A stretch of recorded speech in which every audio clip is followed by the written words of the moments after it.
ಕರ್ನಾಟಕ ಕಾಂಗ್ರೆಸ್ ಅಂದ ಸಂದರ್ಭದಲ್ಲಿ ಮುಖ್ಯಮಂತ್ರಿ ಗಾದಿಯ ಬದಲಾವಣೆ ಅನ್ನುವಂಥ ಚರ್ಚೆ ಕೆಪಿಸಿಸಿ ಅಧ್ಯಕ್ಷ ಸ್ಥಾನದ ಬದಲಾವಣೆ ಚರ್ಚೆಗಷ್ಟೇ ಸೀಮಿತವಾಗಿದೆ ಅಂದರೆ ಇವಾಗ ಅದರ ಮತ್ತೊಂದು ಮಜಲನ್ನು ನೋಡ್ತಾ ಇದ್ದೀವಿ.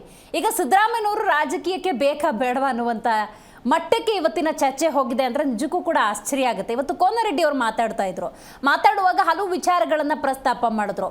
ನೋಡಿ, ಸಿದ್ದರಾಮಯ್ಯನವರು ನಮಗೆ ಅನಿವಾರ್ಯ, ಅವರ ನಾಯಕತ್ವದಲ್ಲಿ ಡಿ.ಕೆ. ಶಿವಕುಮಾರ್ ಅವರ ಸಂಘಟನೆಯಿಂದ ನಾವು ಕರ್ನಾಟಕದಲ್ಲಿ ಅಧಿಕಾರಕ್ಕೆ ಬಂದಿದ್ದೀವಿ. ಇದರ ನಡುವೆ ಆ ಹಿಂದುಳಿದ ವರ್ಗಗಳ ಸಮಾವೇಶವನ್ನ ಮಾಡಿದ್ರೆ ತಪ್ಪೇನು, ಆ ದಲಿತ ಸಮಾವೇಶವನ್ನ ಮಾಡಿದ್ರೆ ತಪ್ಪೇನು, ಈ ರೀತಿ ಹಲವಾರು ಪ್ರಶ್ನೆಗಳನ್ನು ಹೇಳ್ತಾ ಇದ್ದಾರೆ. ಇದೆಲ್ಲದರ ನಡುವೆ ಒಂದು ಕಾನ್ಫಿಡೆನ್ಸ್, ಏನೇ ಆಂತರಿಕವಾಗಿ ಸಮಸ್ಯೆ ಇದ್ರೂ ಕೂಡ ಕರ್ನಾಟಕದ ಕಾಂಗ್ರೆಸ್ ರಾಜಕೀಯ ನಾಯಕರ ಒಂದು ಸ್ಟೇಟ್ಮೆಂಟಲ್ಲಿ ಸಾಮ್ಯತೆ ಅನ್ನೋದೇನಿದೆ, 2028ಕ್ಕೆ ಕಾಂಗ್ರೆಸ್ಸೇ ಅಧಿಕಾರಕ್ಕೆ ಬರುತ್ತೆ ಅನ್ನುವಂಥ ವಿಶ್ವಾಸದಲ್ಲಿ ಮಾತಾಡ್ತಾನೆ ಇದ್ದಾರೆ. ಬಟ್ ಈ ಆಂತರಿಕ ಸಮಸ್ಯೆಯನ್ನು ಈ ಮಟ್ಟಕ್ಕೆ ಹಾಗೆ ಏನಾದರೂ ಉಳಿಸ್ಕೊಂಡ್ರೆ ಅದು ಕನಸಾಗೆ ಉಳ್ಕೊಳ್ಳುತ್ತೆ. ಹಾಗಾಗಿ ಆಂತರಿಕವಾಗಿರುವಂಥ ಸಮಸ್ಯೆಗಳನ್ನು ಬಗೆಹರಿಸ್ಕೊಳ್ಬೇಕು, ಒಳ್ಳೆ ಆಡಳಿತವನ್ನು ಕೊಡಬೇಕು.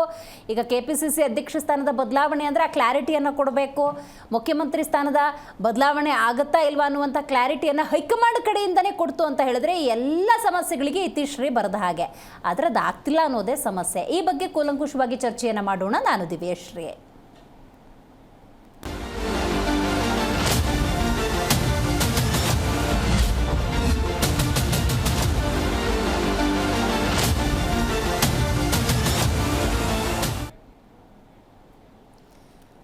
ರಾಜ್ಯದಲ್ಲಿ ವಿರೋಧ ಪಕ್ಷ ಅಂತ ಒಂದಿದೆ ಬಿಜೆಪಿ, ಅಲ್ಲಿ ಅಧಿಕಾರನೇ ಇಲ್ಲ, ಆ ಮಟ್ಟಿಗಿನ ಆಂತರಿಕ ಸಮಸ್ಯೆ ಇದೆ. ಇನ್ನು ಆಡಳಿತ ಪಕ್ಷ ಅಂದಾಗ ಅಧಿಕಾರ ಇದೆ.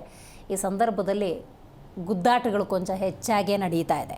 ರಾಜ್ಯ ಕಾಂಗ್ರೆಸ್ನಲ್ಲಿ ಆ ಕುರ್ಚಿಯ ಗಲಾಟೆಗೆ ಕೊನೆಯೇ ಇಲ್ಲದಂತಾಗಿದೆ. ಪೂರ್ಣಾವಧಿ ಸಿಎಂ ಬಳಿಕ ಮುಂದಿನ ಸಿಎಂ ನಾಯಕತ್ವದ ಬಗ್ಗೆ ಈಗಲೇ ಚರ್ಚೆ ಮಾಡ್ತಿದ್ದಾರೆ. ಅದೇನೋ ಕೂಸು ಹುಟ್ಟಕ್ಕೆ ಮುಂಚೆ ಕುಲಾವಿ ಅಂತಾರಲ್ಲ, ಅಂಥ ಚರ್ಚೆಗಳಿದೆ. ಮೊದಲು ಇರುವಂತಹ ಆಡಳಿತ ಅಧಿಕಾರ ಅದನ್ನು ಸರಿಯಾಗಿ ಕೊಡಿ, ಜನರ ಮನಸ್ಸಲ್ಲಿ ಅಚ್ಚಳಿಯದಂತಹ ಯೋಜನೆಗಳನ್ನು ಕೊಟ್ಟರೆ ಖಂಡಿತವಾಗಲೂ ನೀವು ಯಾವುದೇ ರೀತಿಯ ಪ್ರಯತ್ನಗಳನ್ನೇ ಮಾಡೋದು ಬೇಡ, ಅಂಥ ಒಂದು ಸ್ಥಾನವನ್ನು ಜನರೇ ಕೊಡ್ತಾರೆ. ಆದರೆ ಮುಂದಿನ ಸಿಎಂ ನಾಯಕತ್ವದ ಕುರಿತಂತೆ ಈಗಲೇ ಚರ್ಚೆಗಳು ನಡೀತಾ ಇದೆ. ಸಿದ್ದರಾಮಯ್ಯ ಬಣ ವರ್ಸಸ್ ಡಿ.ಕೆ.ಶಿ ಬಣ, ಶಾಸಕರ ಕೆಸರಚಾಟ ಮುಂದುವರೆದಿದೆ. ಮುಂದಿನ ಚುನಾವಣೆ ಗೆಲ್ಲೋದಕ್ಕೆ ಸಿದ್ದರಾಮಯ್ಯನವರು ಬೇಕು, ಸಿದ್ದರಾಮಯ್ಯನವರು ಅನಿವಾರ್ಯ ಅಂಥೇಳಿ ಹಲವು ಕಾಂಗ್ರೆಸ್ನ ನಾಯಕರು ಹೇಳ್ತಿದ್ದಾರೆ. ಅದರಲ್ಲಿ ಸತೀಶ್ ಜಾರಕಿಹೊಳಿ ಇರ್ಬೋದು, ಕೋನರೆಡ್ಡಿ ಅವರು ಇರ್ಬೋದು, ಹೀಗೆ ಹಲವರು ಮಾತಾಡ್ತಾ ಇದ್ದಾರೆ. ಇನ್ನು ಡಿ.ಕೆ. ಶಿವಕುಮಾರ್ ಬಣ ಅಂದ ಸಂದರ್ಭದಲ್ಲಿ ಸದ್ಯಕ್ಕೆ ಅಂತ ಯಾವುದೇ ಸ್ಟೇಟ್ಮೆಂಟನ್ನು ಕೊಡ್ತಾ ಇಲ್ಲ. ಆದರೂ ಬಹಳ ಮುಖ್ಯವಾಗಿ ನಾವು ಗಮನಿಸೋದಾದರೆ ಅವರ ಆಸೆ ಆಕಾಂಕ್ಷೆಯನ್ನು ಒಪ್ಪನಾಗೆ ಹೇಳಿರುವುದರಿಂದಾಗಿ ಇಂಥ ಒಂದು ಆಂತರಿಕ ಸಮಸ್ಯೆಗೆ ಸದ್ಯ ಮುಖ್ಯಮಂತ್ರಿಯಾಗಿ ಸಿದ್ದರಾಮಯ್ಯನವರೇ ಮುಂದುವರಿತಾರೆ. ಯಾವುದೇ ರೀತಿಯ ಒಪ್ಪಂದ ಆಗಿಲ್ಲ, ಹೈಕಮಾಂಡ್ ತೀರ್ಮಾನವೇ ಅಂತಿಮ. ಮುಂದಿನ 3 ವರ್ಷದ ಅವಧಿ ಏನಿದೆ ಸಿದ್ದರಾಮಯ್ಯನವರೇ ಇರ್ತಾರೆ. ಅದರ ಮುಂದೆ ಬರುವಂಥ ಎಲೆಕ್ಷನ್ನಲ್ಲೂ ಕೂಡ ಸಿದ್ದರಾಮಯ್ಯನವರ ನೇತೃತ್ವದಲ್ಲೇ ನಡೆಯುತ್ತೆ ಅನ್ನುವಂಥ ಸ್ಟೇಟ್ಮೆಂಟ್ಗೆ ಡಿ.ಕೆ. ಶಿವಕುಮಾರ್ ಬಣ ಅಥವಾ ಡಿ.ಕೆ. ಶಿವಕುಮಾರ್ ಯಾವ ರೀತಿಯ ಉತ್ತರವನ್ನು ಕೊಡ್ತಾರೆ ಅನ್ನೋದು ಸದ್ಯದ ಕುತೂಹಲ. ಇದರ ನಡುವೆ ಆ ದಲಿತ ಸಮಾವೇಶವನ್ನು ಮಾಡಿದ್ರೆ ತಪ್ಪೇನು ಅಂತ ಕೋನರೆಡ್ಡಿ ಅವರು ಪ್ರಶ್ನೆ ಮಾಡಿದ್ದಾರೆ. ತಪ್ಪೇನೂ ಇಲ್ಲ, ಮಾಡಿ, ಸಮಾವೇಶವನ್ನು ಮಾಡಿ, ಜನರನ್ನು ಒಗ್ಗೂಡಿಸಿ, ಜೊತೆಗೆ ಜನಹಿತದ ಆಡಳಿತವನ್ನು ಕೊಡಿ, ಎಲ್ಲರೂ ಒಗ್ಗೂಡಿಸ್ಕೊಂಡು ಮಾಡಿ. ಯಾಕಂದರೆ ಒಂದು ಎಡ ಬಲ ಅನ್ನುವಂತಹ ನಿರ್ಧಾರಗಳು ಬಂತು ಅಂತ ಹೇಳಿದ್ರೆ ನಿಮ್ಮ ಆಡಳಿತದ ಬಗ್ಗೆ ಜನ ನಂಬಿಕೆಯನ್ನು ಕಳ್ಕೊಳ್ತಾರೆ. ಈ ಕಳೆದ ಬಾರಿ ಸಮಾವೇಶದಲ್ಲಿ ಮಾಹಿತಿ ಇರಲಿಲ್ಲ ಅಂತ ಒಂದು ಸನ್ನಿವೇಶ ಇತ್ತು.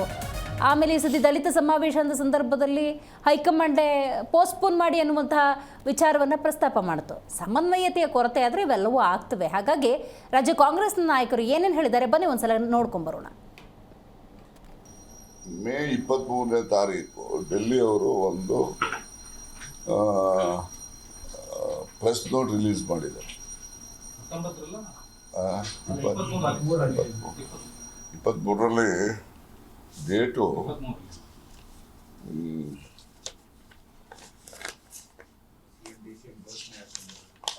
ಇದು ದಿಸ್ ಇಸ್ 18th May 2023.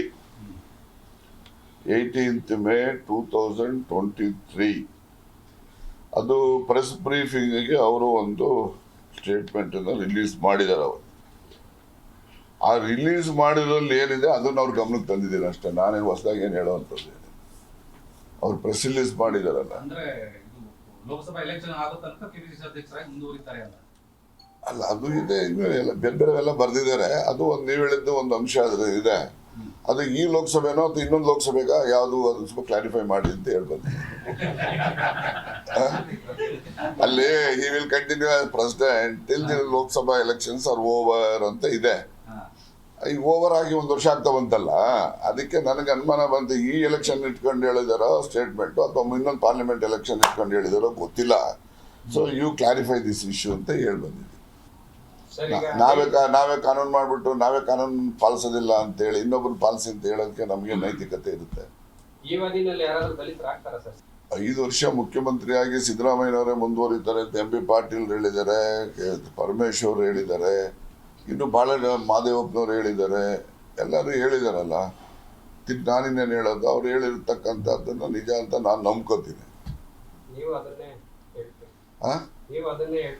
ಅವ್ರು ಸೀನಿಯರ್ಸ್ ಅಲ್ವೇನ್ರಿ, ಅವ್ರು ಹೇಳಿದ್ಮೇಲೆ ನಾವು ನಂಬಬೇಕೋ ಬೇಡಪ್ಪ. ಸಮಾವೇಶಗಳನ್ನ ರಾಜಕೀಯ ಪಕ್ಷಗಳು ಮಾಡ್ತಕ್ಕಂಥದ್ದು ಸರ್ವೇ ಸಾಮಾನ್ಯ. ಒಂದೊಂದು ಹೆಸರಲ್ಲಿ ಒಂದೊಂದು ಸಮಾವೇಶಗಳನ್ನ ಮಾಡ್ತಾರೆ, ಚುನಾವಣೆಗಳು ಹತ್ರಕ್ಕೆ ಬರ್ತಾರೆ. ಈಗ ಹೈಕಮಾಂಡ್ ಪರ್ಮಿಷನ್ ಕೊಟ್ಟರೆ ಅಂತ ನಿನ್ನ ಮಾಧ್ಯಮಗಳ ಮೂಲಕ ಗೊತ್ತಾಯ್ತು. ಏನೇ ಮಾಡಬೇಕಾದ್ರೂ ಹೈಕಮಾಂಡ್ ನೇತೃತ್ವದಲ್ಲೇ ನಡೀತೈತಿ. ಅವ್ರು ಡೈರೆಕ್ಷನ್ ಏನು ಫಾಲೋ ಮಾಡ್ತಾರೆ ಹಂಗೆ ಮಾಡಿದ್ರೆ ಮಾಡ್ತೀವಿ ಅಂತ. ಎಲ್ಲ ಸಮಾಜಗಳು ಮಾಡ್ತೀವಿಲ್ಲ, ಅಲ್ಪಸಂಖ್ಯಾತರದ್ದು ಮಾಡೇವಿ, SC/ST ಮಾಡೇವಿ, ಮೊನ್ನೆ ಹಾಸನದಲ್ಲಿ ಸಭೆ ಮಾಡೇವಿ. ಪಕ್ಷದ ಸಂಘಟನೆ ಬಗ್ಗೆ ಎಲ್ಲಿ ಮಾಡ್ತೀವಿ. ಈಗ ಆದಾಯ ಕೆಲಸ ಬಂದ್ರ ಬಗ್ಗೆ ಇಲ್ಲೊಂದು ಸಭೆ ಮಾಡ್ಬೇಕಂತ ಚರ್ಚೆ ನಡೆದದ. ಬೇಗ ಕೇಂದ್ರ ಸರ್ಕಾರ ಅನುಮತಿ ಕೊಟ್ರಂಗೆ ಕೊಡದಿದ್ರೆ ಒಂದು ಹೋರಾಟ ಮಾಡ್ಲಿಕ್ಕೆ ಒಂದು ಸಭೆ ಮಾಡಬೇಕಾಗತ್ತೆ. ದಲಿತರ ಸಮಾವೇಶ ನೆಪದಲ್ಲಿ ಈ ರೀತಿ ಮುಖ್ಯಮಂತ್ರಿ ಬದಲಾವಣೆ ಮಾಡತಕ್ಕಂಥ ವಿಚಾರ ಚರ್ಚೆ ಆಗ್ತದೆ. ಕಾಂಗ್ರೆಸ್ ಪಾರ್ಟಿ ಮಾತ್ರ ಸರ್ವಧರ್ಮದ ಅಧೀನದಲ್ಲಿ ನಡೆಯತಕ್ಕಂಥ ಪಕ್ಷ. ಅದಕ್ಕೆ ಏನು ಬೇಕು ಅದಕ್ಕೆ ವಿಚಾರ ಮಾಡಿ ತೀರ್ಮಾನ ಮಾಡ್ತಕ್ಕಂಥದ್ದು ಪಕ್ಷಕ್ಕೆ ಬಿಟ್ಟಿದ್ದು, ಪಕ್ಷದ ಅಧ್ಯಕ್ಷ ಬಿಟ್ಟಿದ್ದು. ಅವ್ರು ಏನು ಹೇಳ್ತಾರೆ ಆ ಕೆಲಸವನ್ನು ಮಾಡ್ತೀವಿ. ಮುಖ್ಯಮಂತ್ರಿ ಅಲ್ರಿ, ಸಿದ್ದರಾಮಯ್ಯ ಸಾಹೇಬರು ಎಲ್ಲಿಯೂ ನಾನು ನಿವೃತ್ತಿ ಹಾಕಿ ಅಂತ ಹೇಳಿಲ್ಲ. ಅವ್ರ ಲೀಡರ್ಶಿಪ್ನಾಗೆ ಇವತ್ತು ಸರ್ಕಾರ ನಡೆದದ. ಉಪಮುಖ್ಯಮಂತ್ರಿಗಳು KPCC ಅಧ್ಯಕ್ಷ ಕೆಲಸ ಮಾಡಾಕ್ತಾರೆ. ಒಳ್ಳೆ ರೀತಿಯಿಂದ ಸಂಘಟನೆ ನಡೆದಿದೆ. ಭಾಳ ಚಲೋ ಮನೆ ಇದ್ದಾಗ ಒಬ್ರು ಚಲೋ ಆಗೈತೆ ಅಂತಾರೆ, ಒಬ್ರು ಕೆಟ್ಟ ಆಗೈತೆ ಅಂತಿರ್ತಾರೆ. ಅಂಥರ ಬಗ್ಗೆ ಯಾಕೆ ತಲೆ ಕೆಡಿಸ್ಬೋದು? ಒಳ್ಳೆ ಸರ್ಕಾರ ನಡೆದೈತಿ, ಸಭದ್ರವಾಗಿರ್ತೈತಿ. ಈಗೂ ನಾವಿರ್ತೀವಿ, ಮುಂದೂ ನಾವು ಬರ್ತೀವಿ. ಸರ್, ಈಗ ಆದಾಯ ವಿಚಾರ ಸಂಬಂಧ ಕಳೆದ ಒಂದು ವಾರ ಹಿಂದಗಡೆ ಕೇಂದ್ರ ರಾಜ್ಯ ಸರ್ಕಾರ ಪತ್ರ ಬರೆದಿದೆ. ಕೆಲವು ಎನ್ಒಸಿ ಕೊಡೋ ವಿಚಾರದಲ್ಲಿ, ವನ್ಯಜೀವಿ ಮಂಡಳಿ ವಿಚಾರದಲ್ಲಿ ರಾಜ್ಯ ಸರ್ಕಾರ. ನಮ್ಮ ರಾಷ್ಟ್ರೀಯ ಕಾಂಗ್ರೆಸ್ ಅಧ್ಯಕ್ಷ ಸನ್ಮಾನ್ಯ ಮಲ್ಲಿಕಾರ್ಜುನ್ ಖರ್ಗೆ ಅವರು ಹೇಳಿದ್ದಾರೆ, ಯಾರೂ ಕೂಡ ಇದರ ಬಗ್ಗೆ ಮಾತಾಡಬಾರ್ದಂಥ ನಿರ್ದೇಶನ ಕೂಡ ಕೊಟ್ಟಿದ್ದಾರೆ. ಅಂತಿಮವಾಗಿ ಏನು ತೀರ್ಮಾನ ಆಗೋದು ಪಕ್ಷದ ಹೈಕಮಾಂಡ್ ಡೆಲ್ಲಿಯವರು. ಅದರಿಂದ ಈಗ ಮುಖ್ಯಮಂತ್ರಿಗಳು ಬಜೆಟ್ಗೆ ತಯಾರಿ ಮಾಡ್ತಾ ಇದ್ದಾರೆ. DK ಶಿವಕುಮಾರ್ ಪಕ್ಷ ಸಂಘಟನೆ ಮತ್ತು ಸರ್ಕಾರದ ಉಪಮುಖ್ಯಮಂತ್ರಿಯಾಗಿ ಕೆಲಸ ಮಾಡ್ತಾ ಇದ್ದಾರೆ. ಆ ಹಿನ್ನೆಲೆಯಲ್ಲಿ ಸರ್ಕಾರ ನಡೀತಾ ಇದೆ, ಪಕ್ಷ ಕೂಡ ಬಲಿಷ್ಠವಾಗಿ ಕೆಲಸ ನಡೀತಾ ಇದೆ, ಪಕ್ಷದಲ್ಲೂ ಕೂಡ. ಒಬ್ಬರಿಗೆ ಒಂದೇ ಹುದ್ದೆ ಸರ್. ಈಗ DK ಶಿವಕುಮಾರ್ ಒಂದು ಕಡೆ KPCC ಅಧ್ಯಕ್ಷರು ಹೌದು, ಮಂತ್ರಿಗಳು ಹೌದು. ಈಗ ಸತೀಶ್ ಜಾರಕಿಹೊಳಿ ಅವರ ವಾದ ಏನಂದರೆ ಒಬ್ಬರಿಗೆ ಒಂದೇ ಹುದ್ದೆ ಇರಲಿ ಅಂತ. ಈ ತೀರ್ಮಾನಗಳೆಲ್ಲ ಪಕ್ಷದ ವರಿಷ್ಠರು ಮಾಡ್ತಾರೆ. ಯಾಕಂತ ಹೇಳಿದ್ರೆ ಎಲ್ಲ ಚರ್ಚೆ ಮಾಡಿ ಚಿಂತನೆ ಮಾಡಿ ಏನು ಮಾಡಬೇಕು ಮುಂದಿನ ದಿನಗಳಲ್ಲಿ. ಮೊನ್ನೆ ಕೂಡ ಗುಲ್ಬರ್ಗದಲ್ಲಿ ಸನ್ಮಾನ್ಯ ಅಧ್ಯಕ್ಷಗಳು ಸಾಕಷ್ಟು ವಿಚಾರಗಳು ಹೇಳಿದ್ದಾರೆ. ಅದು ತೀರ್ಮಾನ ಅಂತಿಮವಾಗಿ ಡೆಲ್ಲಿಲಿ ಮಾಡ್ತಾರೆ. ಈ ರಾಜ್ಯದಲ್ಲಿ ಮಾಡುವಾಗ ರಾಜ್ಯದ ಮುಖಂಡರು ಕರೆದು ಚರ್ಚೆ ಮಾಡ್ತಾರೆ. ಖರ್ಗೆ ಅವರು ಏನು ಮಾತಾಡಬಾರ್ದು ಪಕ್ಷದ ಆಂತರಿಕ ವಿಚಾರಗಳ ಬಗ್ಗೆ, ಬೆಳವಣಿಗೆಗಳ ಬಗ್ಗೆ ಅಂತ ಹೇಳ್ತಾರೆ. ಬಟ್ ಕೆಲವೊಂದು ಅಧ್ಯಕ್ಷರು ಇವರು ನಾಯಕರಲ್ಲಿ ಆಕಾಂಕ್ಷೆ ವ್ಯಕ್ತಪಡಿಸುವಂಥ ಈ ದಲಿತರ ಶೋಷಣೆಯ ಸಮಾವೇಶ ನೆಪದಲ್ಲಿ ಈ ರೀತಿ ಇದು ಕೆಲವು ಮುಖಂಡರುಗಳು ಕೆಲವು ವೈಯಕ್ತಿಕ ಅಭಿಪ್ರಾಯಗಳನ್ನು ಹೇಳಿದ್ದಾರೆ. ಅದು ಅಂತಿಮವಾಗಿ ಪಕ್ಷದ ವರಿಷ್ಠ ತೀರ್ಮಾನ ಅಂತಿಮ. ಅದರಿಂದ ಕೆಲವು ವೈಯಕ್ತಿಕ ಮುಖಂಡರುಗಳು ಹೇಳಿರ್ಬೋದು ಅವರ ವಿಚಾರಗಳನ್ನು. ಕೊನೆಗೆ ಐಡಿ ಬಗ್ಗೆ ಮಾತಾಡಲಿಕ್ಕೆ ಮೊದಲನೇದಾಗಿ ನಮ್ಮ ಕಾರ್ಯಕ್ರಮದಲ್ಲಿ ಕಾಂಗ್ರೆಸ್ ವಕ್ತಾರರಾಗಿರುವಂತಹ ದರ್ಶನ್ ಅವರಿದ್ದಾರೆ. ನಮಸ್ಕಾರ. ಇನ್ನು AP ವಕ್ತಾರರಾಗಿರುವಂತಹ ರವೀಶ್ ದಾಸಪ್ಪ ಅವರಿದ್ದಾರೆ. ನಮಸ್ಕಾರ. BJP ವಕ್ತಾರರಾಗಿರುವಂಥ ದಿಲೀಪ್ ಗೌಡ ಅವರಿದ್ದಾರೆ. ನಮಸ್ಕಾರ. ದರ್ಶನ್ ಅವರೇ, ಕಾಂಗ್ರೆಸ್ನಲ್ಲಿ ಹೈಕಮಾಂಡೇ ಅಂತಿಮ ಅಂತ ನಮಗೆ ಗೊತ್ತು, ಆದರೆ ರಾಜ್ಯ ಕಾಂಗ್ರೆಸ್ ನಾಯಕರಿಗೆ ಗೊತ್ತಾ? ಖಂಡಿತ ಗೊತ್ತು. ಮತ್ತು ಕಾಂಗ್ರೆಸ್ನಲ್ಲಿ ಅಭಿಪ್ರಾಯಗಳ ಒಂದು ಮಾತುಕತೆ, ಅಭಿಪ್ರಾಯಗಳು BJP ರೀತಿ ನಮ್ಮಲ್ಲಿ ಯಾವುದೇ ಭಿನ್ನಾಭಿಪ್ರಾಯಗಳಿಲ್ಲ. ಮತ್ತು ನಾಯಕರು ಮಾತನಾಡುವಾಗ ಅವರ ಒಂದು ಕೆಲವೊಂದು ಸಮಾವೇಶಗಳಾಗಬೇಕು ಅನ್ನುವಂಥ ವಿಚಾರದಲ್ಲಷ್ಟೇ ಚರ್ಚೆ ಆಗ್ತಾ ಇರ್ತಕ್ಕಂಥದ್ದು. ಮತ್ತು ಸಿದ್ದರಾಮಯ್ಯನವರು ನೋ ಡೌಟ್ ಹೀಸ್ ಅವರ ಪಾರ್ಟಿ ಮಾಸ್ ಲೀಡರ್. ಸೊ ಅದನ್ನು ಒತ್ತಿ ಯಾರು ಅನಿವಾರ್ಯ ಇಲ್ಲ ಅನ್ನೋ ಪದ ಯಾರು ಹೇಳಿಲ್ಲ. ಯಾಕೆ ಸುಮ್ಮನೆ ಆ ಥರ ಸೃಷ್ಟಿ ಮಾಡ್ಕೊಂಡು ಹೇಳ್ತೀರಾ ಅನ್ನುವಂಥದ್ದು. ಸೊ ಮತ್ತು ಇನ್ನೊಂದು KPCC ಅಧ್ಯಕ್ಷರಾಗಿ ಮಾನ್ಯ DK ಶಿವಕುಮಾರ್ ಸಾಹೇಬ್ರ ಏನು ಎಫರ್ಟ್ ಇದೆ ಅನ್ನುವಂಥದ್ದನ್ನ ಎಲ್ಲರಿಗೂ ಗೊತ್ತಿರ್ತಕ್ಕಂಥ ವಿಚಾರ, ಅದೊಂದು ರಿಸಲ್ಟ್ಗಳೇ ನಮಗೆ ಸಿಕ್ಕಿರ್ತಕ್ಕಂಥದ್ದು. ಬಟ್ ಇವಾಗ ನಡೀತಾ ಇರ್ತಕ್ಕಂಥ ಚರ್ಚೆಗಳು ಕೇವಲ ಅಭಿಪ್ರಾಯಗಳಾಗಿದೆ. ಮತ್ತು ಯಾರೇ ಆದರೂ ಸಮೇತ ಹೈಕಮಾಂಡ್ ಹತ್ರನೇ ಹೋಗ್ತಾರೆ ಮತ್ತು ಅಲ್ಲೇ ಮಾತಾಡ್ತಾರೆ, ಅಲ್ಲಿಂದ ಬರ್ತಾರೆ, ಅಲ್ಲೇನು ಡಿಸ್ಕಸ್ ಆಗಿರುತ್ತೆ, ಹೇಳುವಂಥ ವಿಚಾರಗಳನ್ನ ಸಾರ್ವಜನಿಕವಾಗಿ ಹೇಳ್ತಾರೆ. ಹೇಳಬಾರ್ದನ್ನ ಹೇಳೋದಿಲ್ಲ. ಇದು ನಡೀತಾ ಬರ್ತಕ್ಕಂಥದ್ದು. ಈಗ ಸರ್ಕಾರ ಅಂದಾಗ Yes. ಇಲ್ಲ ರಾಜ್ಯದ ಯಾವುದೋ ಸಚಿವರಿಗೆ ಇಲಾಖೆ ಸಂಬಂಧ ಏನಾದರೂ ಕೆಲಸ ಇತ್ತು, ಸಹಜವಾಗಿ NDA ಹತ್ರ ಹೋಗಬೇಕಾಗತ್ತೆ, ಅಲ್ಲಿನ ಮಂತ್ರಿ ಹತ್ರ ಮಾತಾಡ್ತಾರೆ, ವೆಲ್ ಆ್ಯಂಡ್ ಫೈನ್. ಈಗ ಪಕ್ಷದ ಆಂತರಿಕ ಸಮಸ್ಯೆಗಳ ಬಗ್ಗೆ ಚರ್ಚೆ ಮಾಡಬೇಕು ಅನ್ನೋದಕ್ಕೆ ನಿಮ್ಮಲ್ಲಿ ಮುಕ್ತ ಅವಕಾಶ ಇದೆ ಅನ್ನೋದನ್ನು ಒಪ್ಪಿಕೊಂಡ್ರೂ ಕೂಡ KPCC ಸದ್ಯದ ಅಧ್ಯಕ್ಷರನ್ನ ಮೀರಿ ಆಗ್ತಿರುವಂಥ ಚರ್ಚೆಗಳ ಬಗ್ಗೆ ಏನು ಹೇಳ್ತೀರಿ? ನೋಡಿ, ಇಲ್ಲಿ ಅಧ್ಯಕ್ಷನ ಮೀರಿ ಯಾವುದೇ ರೀತಿಯಾದಂಥ ಚರ್ಚೆಗಳು ಇಲ್ಲ ಮೇಡಮ್. ವಾಸ್ತವಾಂಶ ಹೇಳ್ಬೇಕಂತಂದ್ರೆ ಒಂದು ಸಮಾವೇಶ ಈಗ ಕೇಳಿದ್ರಲ್ಲ KN ರಾಜಣ್ಣ ಅವ್ರು ಮಾತಾಡಿದ್ದನ್ನ, AICC ಗಮನಕ್ಕೆ ಏನೇನು ತರಬೇಕು ಎಲ್ಲ ತಂದಿದ್ದೀವಿ. ಆಯಿತು. ಈ ಮಾತಿನ ವಿಚಾರಕ್ಕೆ ಮಾನ್ಯ KN ರಾಜಣ್ಣವರ ವಿಚಾರ ಬಂದಾಗ ಮಾನ್ಯ KN ರಾಜಣ್ಣವರ ಸುಪುತ್ರ MLC ರಾಜೇಂದ್ರರವರು ಒಂದು ಖಾಸಗಿ ಚಾನಲ್ಗೆ ಮಾತನಾಡುವಾಗ ನಮ್ಮ ತಂದೆಯವರು ಏನಾದರೂ ಮಾತಾಡಿದರೆ ಮೊದಲನೇ ಫೋನ್ ಕಾಲ್ ನಾನೇ ಮಾಡ್ತೀನಿ ಅವರಿಗೆ, ದಯವಿಟ್ಟು ಏನು ಮಾತಾಡೋಕೆ ಹೋಗಬೇಡಿ, ಮುಂದೆ ನಮ್ಮ ರಾಜಕೀಯ ಭವಿಷ್ಯಕ್ಕೆ ತೊಂದರೆ ಆಗುವಂಥ ಚಾನ್ಸಸ್ ಖುದ್ದು ಅವ್ರ ಮಗನೇ ಹೇಳಿರ್ತಕ್ಕಂಥದ್ದು. ನಾನು ಆಮೇಲೆ ಒಂದು ಸರಿ ಆಗೋ ಫೋನಲ್ಲಿ ಮಾತಾಡ್ತಾ ಕೇಳಿದೆ, ಯಾಕೆಂದ್ರೆ ನನಗೆ ಭಾಳ ಆತ್ಮೀಯರು, ಪರಿಚಯದವರು. ಅವರು ಅದೇ ಅಭಿಪ್ರಾಯ ಹೇಳ್ತಾರೆ, ಎಲ್ಲೋ ಮಾತಾಡಬೇಕಾದ್ರೆ ಏನಾದರೂ ಹೆಚ್ಚು ಕಮ್ಮಿ ಆದರೆ ಅಂತ ಹೇಳ್ಬಿಟ್ಟು. ಆ ಅಭಿಪ್ರಾಯಗಳು ಕಾರ್ಯಕರ್ತರಲ್ಲೂ ಇರ್ತದೆ, ಸ್ವಂತ ಅವ್ರ ಮಗನೂ ಹೇಳಿದ್ದಾರೆ ಒಂದು ಖಾಸಗಿ ವಾಹಿನಿನಲ್ಲಿ. ಆದರೆ ಮಿತಿ ಮೀರಿದ ಮಾತುಗಳು ನಾವು ಕೇಳಿದ್ದೀವಿ ಕಳೆದ ಒಂದು 3-4 ತಿಂಗಳಿಂದನೂ BJPನಲ್ಲಿ ಮಿತಿ ಮೀರಿದ ಮಾತುಗಳು, ಏಕವಚನದ ಮಾತುಗಳು, ಒಬ್ಬರ ಮೇಲೆ ಒಬ್ಬರು ಮುಗಿ ಬೀಳುವಂಥದ್ದು, ಬಣಗಳ ಮೇಲೆ ಬಣಗಳು. ರಾಮುಲು ಅವ್ರದ್ದಾಯ್ತು, ರೆಡ್ಡಿ ಅವರಾಯಿತು, ಅದಾಗ್ತಿದ್ದಂಗೆ ಈ ಕಡೆ ಸುಧಾಕರ್ ಕಡೆಗೆ ಶಿಫ್ಟ್ ಆಗ್ತದೆ, ಅದಾಗ್ತಿದ್ದಂಗೆ ಸದಾನಂದ ಗೌಡ್ರ ಕಡೆಗೆ ನಿಮ್ಮ ಕ್ಯಾಮ್ರಾಗಳು ಹೋಗುತ್ತೆ, ತದನಂತರ ಅಶೋಕ್ ಅವ್ರ ಕಡೆಗೆ, ಆಮೇಲೆ ರೇಣುಕಾಚಾರ್ಯ ಕಡೆಗೆ, ಆಮೇಲೆ ವಿಜಯೇಂದ್ರ ಅವ್ರ ಕಡೆಗೆ, ಆಮೇಲೆ ರಮೇಶ್ ಜಾರಕಿಹೊಳಿ ಅವ್ರ ಕಡೆಗೆ. ಈ ಥರ ಮತ್ತೆ ಅವರಲ್ಲಿ ಇರ್ತಕ್ಕಂಥ ಹೋರಾಟ ಏನಂದ್ರೆ ಇಳಿಬೇಕು, ಇಳಿಸ್ಬೇಕು, ಇಷ್ಟೇ ಇರೋದು. ನಮ್ಮಲ್ಲಿ ಯಾವುದೇ ರೀತಿಯಾದಂಥ ಇದಿಲ್ಲ, ಬಣ ಮತ್ತೆ ಭಿನ್ನಾಭಿಪ್ರಾಯಗಳಿಲ್ಲ. ಇನ್ನೊಂದು ಮುಖ್ಯವಾದ ವಿಚಾರ ಅಂದರೆ ಸಮಾವೇಶ ಅನ್ನುವಂಥ ವಿಚಾರಕ್ಕೆ ಬಂದ್ವಿ. ಈಗ ನೋಡಿ, ಮಾನ್ಯ DK ಶಿವಕುಮಾರ್ ಸಾಹೇಬರಿಗೆ ಒಂದು ಕನಸಿತ್ತು. ಯಾಕೆಂದರೆ ಅವರ ಅಧ್ಯಕ್ಷತೆಯಲ್ಲಿ ಕರ್ನಾಟಕದಲ್ಲಿ ಕಾಂಗ್ರೆಸ್ ಏನೇನು ಕಾರ್ಯಕ್ರಮ ಮಾಡಿದ್ದೀವಿ ಅದೆಲ್ಲ ಐತಿಹಾಸಿಕ ಕಾರ್ಯಕ್ರಮಗಳು, ಇತಿಹಾಸದ ಪುಟದ ಹೆಜ್ಜೆ ಗುರುತಿನಲ್ಲಿ ಉಳಿದಿರ್ತಕ್ಕಂಥ ಕಾರ್ಯಕ್ರಮಗಳು. ಅದು ಮೇಕೆದಾಟು ಪಾದಯಾತ್ರೆ, ಸ್ವಾತಂತ್ರ್ಯ ನಡಿಗೆ, ಮತ್ತು ಭಾರತ್ ಜೋಡೋ ಯಾತ್ರೆ ಆಗಿರ್ಬೋದು, ಪ್ರತಿಯೊಂದುವೆ. ಇನ್ನು ಹೋರಾಟಗಳು ಇನ್ನೊಂದು ರೂಪ, ಅದು ರೈತರ ವಿಚಾರವಾಗಿ ಅಥವಾ ಬೆಲೆ ಏರಿಕೆ ಹೋರಾಟ ಇರ್ಬೋದು, ಅಥವಾ ಪೆಟ್ರೋಲ್ ಡೀಸೆಲ್ ನಾಟ್ಔಟ್ ಅನ್ನುವಂಥ ಕಾರ್ಯಕ್ರಮ. ಕೋವಿಡ್ ಸಂದರ್ಭದಲ್ಲಿ ಜನರ ಜೀವ ಉಳಿಸುವಂಥ ಕೆಲಸವನ್ನು ಮೊನ್ನೆ DK ಶಿವಕುಮಾರ್ ಸಾಹೇಬರು ಮಾಡಿದ್ರು. ಈ ಒಂದು ಮೊನ್ನೆ ಗಾಂಧೀಜಿಯವರು ಕರ್ನಾಟಕಕ್ಕೆ ಬೆಳಗಾವಿ ಅಧಿವೇಶನ ಮಾಡಿ 100 ವರ್ಷಗಳು ಕಳೆದಿವೆ ಅನ್ನುವಂಥ ಆ ಸುಸಂದರ್ಭವಾದಂಥ ಸಂಭ್ರಮವನ್ನು ಮಾಡಬೇಕು ಅನ್ನುವಂಥ ಚಿಂತನೆ. ಅಲ್ಲಿ ನಾವು ಮೇಲ್ಗಡೆ ಬರೆದಂಥ ಸ್ಲೋಗನ್ನು ಜೈ ಬಾಪು, ಜೈ ಭೀಮ್, ಜೈ ಸಂವಿಧಾನ, ಅಲ್ಲಿ ಆ ಟ್ಯಾಗ್ಲೈನ್ ಕೊಟ್ಟಿದ್ದು. ಆ ಕಾರ್ಯಕ್ರಮ ಮಾನ್ಯ DK ಶಿವಕುಮಾರ್ ಸಾಹೇಬರಿಗೆ ಎಷ್ಟೇ ಆಸೆ ಇದ್ದರೂ ಸಹ ಅದಕ್ಕೆ ಪರ್ಮಿಷನ್ ಕೊಡುವಂಥದ್ದು ಹೈಕಮಾಂಡ್, ಇವರು ಅಧ್ಯಕ್ಷರೇ. ಆದರೆ ಹೈಕಮಾಂಡ್ಗೆ ಹೋಗಿ ಹೈಕಮಾಂಡ್ಗೆ ಅದನ್ನ ವಿಷಯ ಮುಂದಿಟ್ಟು ಹೈಕಮಾಂಡು ಸಮೇತ ಅವಾಗ AICCದೊಂದು ಕಾರ್ಯಕಾರಿಣಿ ಸಭೆಯನ್ನು ನಾವು ಬೆಳಗಾಮಲ್ಲಿ ಮಾಡಬೇಕು ಅನ್ನುವಂಥ ವಿಚಾರವನ್ನು ತಗೊಂಡು ಆ ರೀತಿಯಾದಂಥ ಕಾರ್ಯಕ್ರಮಗಳಾಗಬೇಕಂದ್ರೆ ನಮ್ಮ ಹೈಕಮಾಂಡ್ನಲ್ಲಿ ಏಕ ವ್ಯಕ್ತಿಯ ಅಭಿಪ್ರಾಯಕ್ಕೆ ಖಂಡಿತ ಅವಕಾಶ ಇಲ್ಲ. ಏಕ ವ್ಯಕ್ತಿ ನಾನೇನೋ ಮಾಡ್ತೀನಿ ಪಕ್ಷದ ಮೀರಿ ಅಂತಂದ್ರೆ ಅದಕ್ಕೆ ಅವಕಾಶ ಪಕ್ಷದಲ್ಲಿ ಇಲ್ಲ. ಪಕ್ಷದ ಚೌಕಟ್ಟಿನಲ್ಲಿ ಪಕ್ಷದ ಒಳಿತಿಗಾಗಿ ಈಗ ಉದಾಹರಣೆ, ಈಗ ಇವರೊಂದು ಸಮಾವೇಶ ಮಾಡಬೇಕು ಅಂತ ಇದ್ದಾರೆ. ಎಸ್, ಇದು ಪಕ್ಷದ ಒಂದು ಒಳಿತಿಗೆ ಅಥವಾ ಪಕ್ಷ ಸಂಘಟನೆಗೆ ಉಪಯೋಗ ಆಗ್ತದ ಅನ್ನುವಂಥ ಚರ್ಚೆಗಳು ಆದ್ಮೇಲೆ ಎಸ್ ಆಗುತ್ತೆ ಅನ್ನೋದಾದ್ರೆ ಖಂಡಿತವಾಗ್ಲೂ ಹೈಕಮಾಂಡ್ DK ಶಿವಕುಮಾರ್ ಅವರೇ ನಿಂತು ಮಾಡಿಸ್ಕೊಡ್ತಾರೆ 100%. ಉದಾಹರಣೆ ಮೇಡಮ್, ಈಗ ಹಾಸನದ ಒಂದು ಸಮಾವೇಶ, ಅಲ್ಲಿ ಅನೇಕ ಸಂಘಟನೆಗಳು they are projecting A Congress leaders, ಈ ಒಂದು ಅಲ್ಲಿ ಅದರ್ ಸಂಘಟನೆ ಅನ್ನುವಂಥ ವಿಚಾರ ಬಂತು. ಅವಾಗ ಮಾನ್ಯ DK ಶಿವಕುಮಾರ್ ಅವರೇ ಮುಂದೆ ನಿಂತು ಎಸ್ ನಾನೇ ನಿಂತ್ಕೊಳ್ತೀನಿ, ನಾನೇ ನಿಮ್ಮ ಜೊತೆಗೆ ನಿಂತ್ಕೊಂಡು ಕಾಂಗ್ರೆಸ್ನೊಳಗಡೆ ನಿಮ್ಮನ್ನು ಸೇರಿಸ್ಕೊಂಡು ಮಾಡ್ತೀವಿ ಅಂತೇಳಿ. ಯಾಕೆಂದ್ರೆ ಕೆಲವರು ಕಾಂಗ್ರೆಸ್ ಓಟ್ ಹಾಕುವಂಥ ಮನಸ್ಥಿತಿ ಇದ್ರು, ಅವ್ರು ಕಾಂಗ್ರೆಸ್ಸಿಂದ ಹೊರಗಡೆ ನಿಂತ್ಕೊಂಡು ಚಿಕ್ಕ ಪುಟ್ಟ ಸಂಘಟನೆಗಳನ್ನ ಮಾಡ್ಕೊಂಡಿರ್ತಾರೆ, ಕೆಲವು ದೈತ್ಯ ಸಂಘಟನೆಗಳು ಇರ್ತವೆ. ಅವ್ರನ್ನೆಲ್ಲರನ್ನೂ ಒಳಗೂಡಿದಾಗ ಶಕ್ತಿ ಯಾರ್ದು ಹೆಚ್ಚಾಗಿದ್ದು? ಇವಾಗ ನಮ್ಮ ಕಾಂಗ್ರೆಸ್ ಪಕ್ಷದೇ ಶಕ್ತಿ ಹೆಚ್ಚಾಗಿದ್ದು. ಉದಾಹರಣೆ ಇವಾಗ ಮೇಕೆದಾಟು ಮೇಡಮ್, ನಾನು 2 ನಿಮಿಷದಲ್ಲಿ ಮುಗಿಸ್ಬಿಡ್ತೀನಿ. ಮೇಕೆದಾಟು ಪಾದಯಾತ್ರೆ ಟೈಮಲ್ಲಿ ಅದು ಏನೋ ಹೆಚ್ಚಾಗಿ ಕುಮಾರಸ್ವಾಮಿ ಅವರು ಟಾರ್ಗೆಟ್ ಮಾಡಿದ್ದು ಮಾನ್ಯ ಸಿದ್ದರಾಮಯ್ಯನವ್ರನ್ನ, ಮಾನ್ಯ DK ಶಿವಕುಮಾರ್ ಅವ್ರನ್ನ. ಅವ್ರಿಗೆ ಬೇರೆ ಏನೂ ಕಾಣಿಸ್ತಾ ಇರಲಿಲ್ಲ. ಆದರೆ ಕೊನೆಗೆ ಮೈಸೂರಿಗೆ ಹೋಗಿ ನಿಂತಾಗ ಸಿದ್ದರಾಮಯ್ಯನವರ ವಿಚಾರವಾಗಿ DK ಶಿವಕುಮಾರ್ ಅವರು ಮಾತಾಡ್ತಾ ಇರಬೇಕಾದ್ರೆ ನಾನು ಹೆಬ್ಬಂಡೆಯಾಗಿ ಅವರ ಜೊತೆಗೆ ಅವರ ಹಿಂದೆನೆ ನಾನು ನಿಂತ್ಕೊಳ್ತೀನಿ.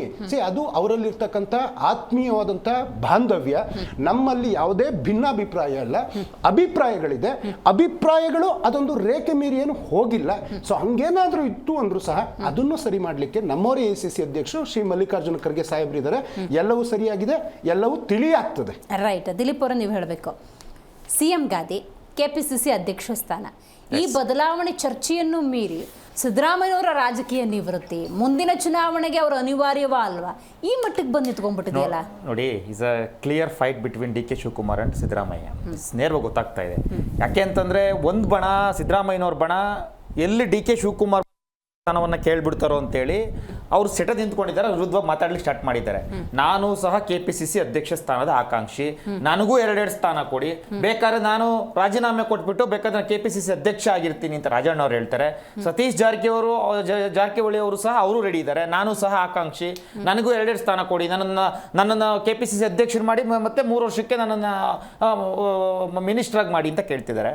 ಸೊ ಇಲ್ಲಿ ನೇರವಾಗಿ ನೋಡಿದಾಗ ಎಲ್ಲಿ DK ಶಿವಕುಮಾರ್ ಅವರು ಮುಖ್ಯಮಂತ್ರಿ ಸ್ಥಾನವನ್ನು ಕೇಳ್ಬಿಡ್ತಾರೋ ಅನ್ನೋ ಕಾರಣಕ್ಕೋಸ್ಕರ ಇವ್ರ ಬಣ್ಣದಲ್ಲಿ ಇವ್ರ ಮಾತುಕತೆ ಇವ್ರ ಪಟಸಾಲಿನಲ್ಲಿ ಜಾಸ್ತಿ ಆಗಿದೆ, ಚರ್ಚೆ ಜಾಸ್ತಿ ಆಗಿದೆ. ಒಂದು. ಎರಡನೇದು, DK ಶಿವಕುಮಾರ್ ಅವರು ಮುಖ್ಯಮಂತ್ರಿ ಸ್ಥಾನದ ಆಕಾಂಕ್ಷಿ ಅಂತ ಹೇಳಿ ಎಲ್ಲರಿಗೂ ಗೊತ್ತು, ಇಡೀ ರಾಜ್ಯಕ್ಕೆ ಗೊತ್ತು.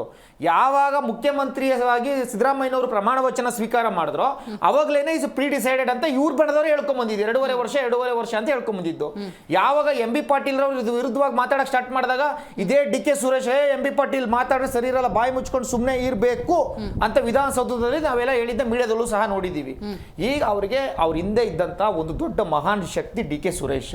ಯಾವಾಗ DK ಸುರೇಶ್ ಸೋಲ್ತಾರೋ ಅವಾಗಿಂದ DK ಶಿವಕುಮಾರ್ ಎಲ್ಲೋ ಒಂದ್ ಕಡೆ ಬಲ ಕಳ್ಕೊಂಡ ತರ ಕಾಣಿಸ್ತಾ ಇದೆ. ಅವ್ರ ಪರವಾಗಿ ಬ್ಯಾಟಿಂಗ್ ಆಡ್ತಕ್ಕಂಥ ಶಾಸಕರುಗಳು ಕಾಣ್ತಾ ಇಲ್ಲ. ಒಂದು.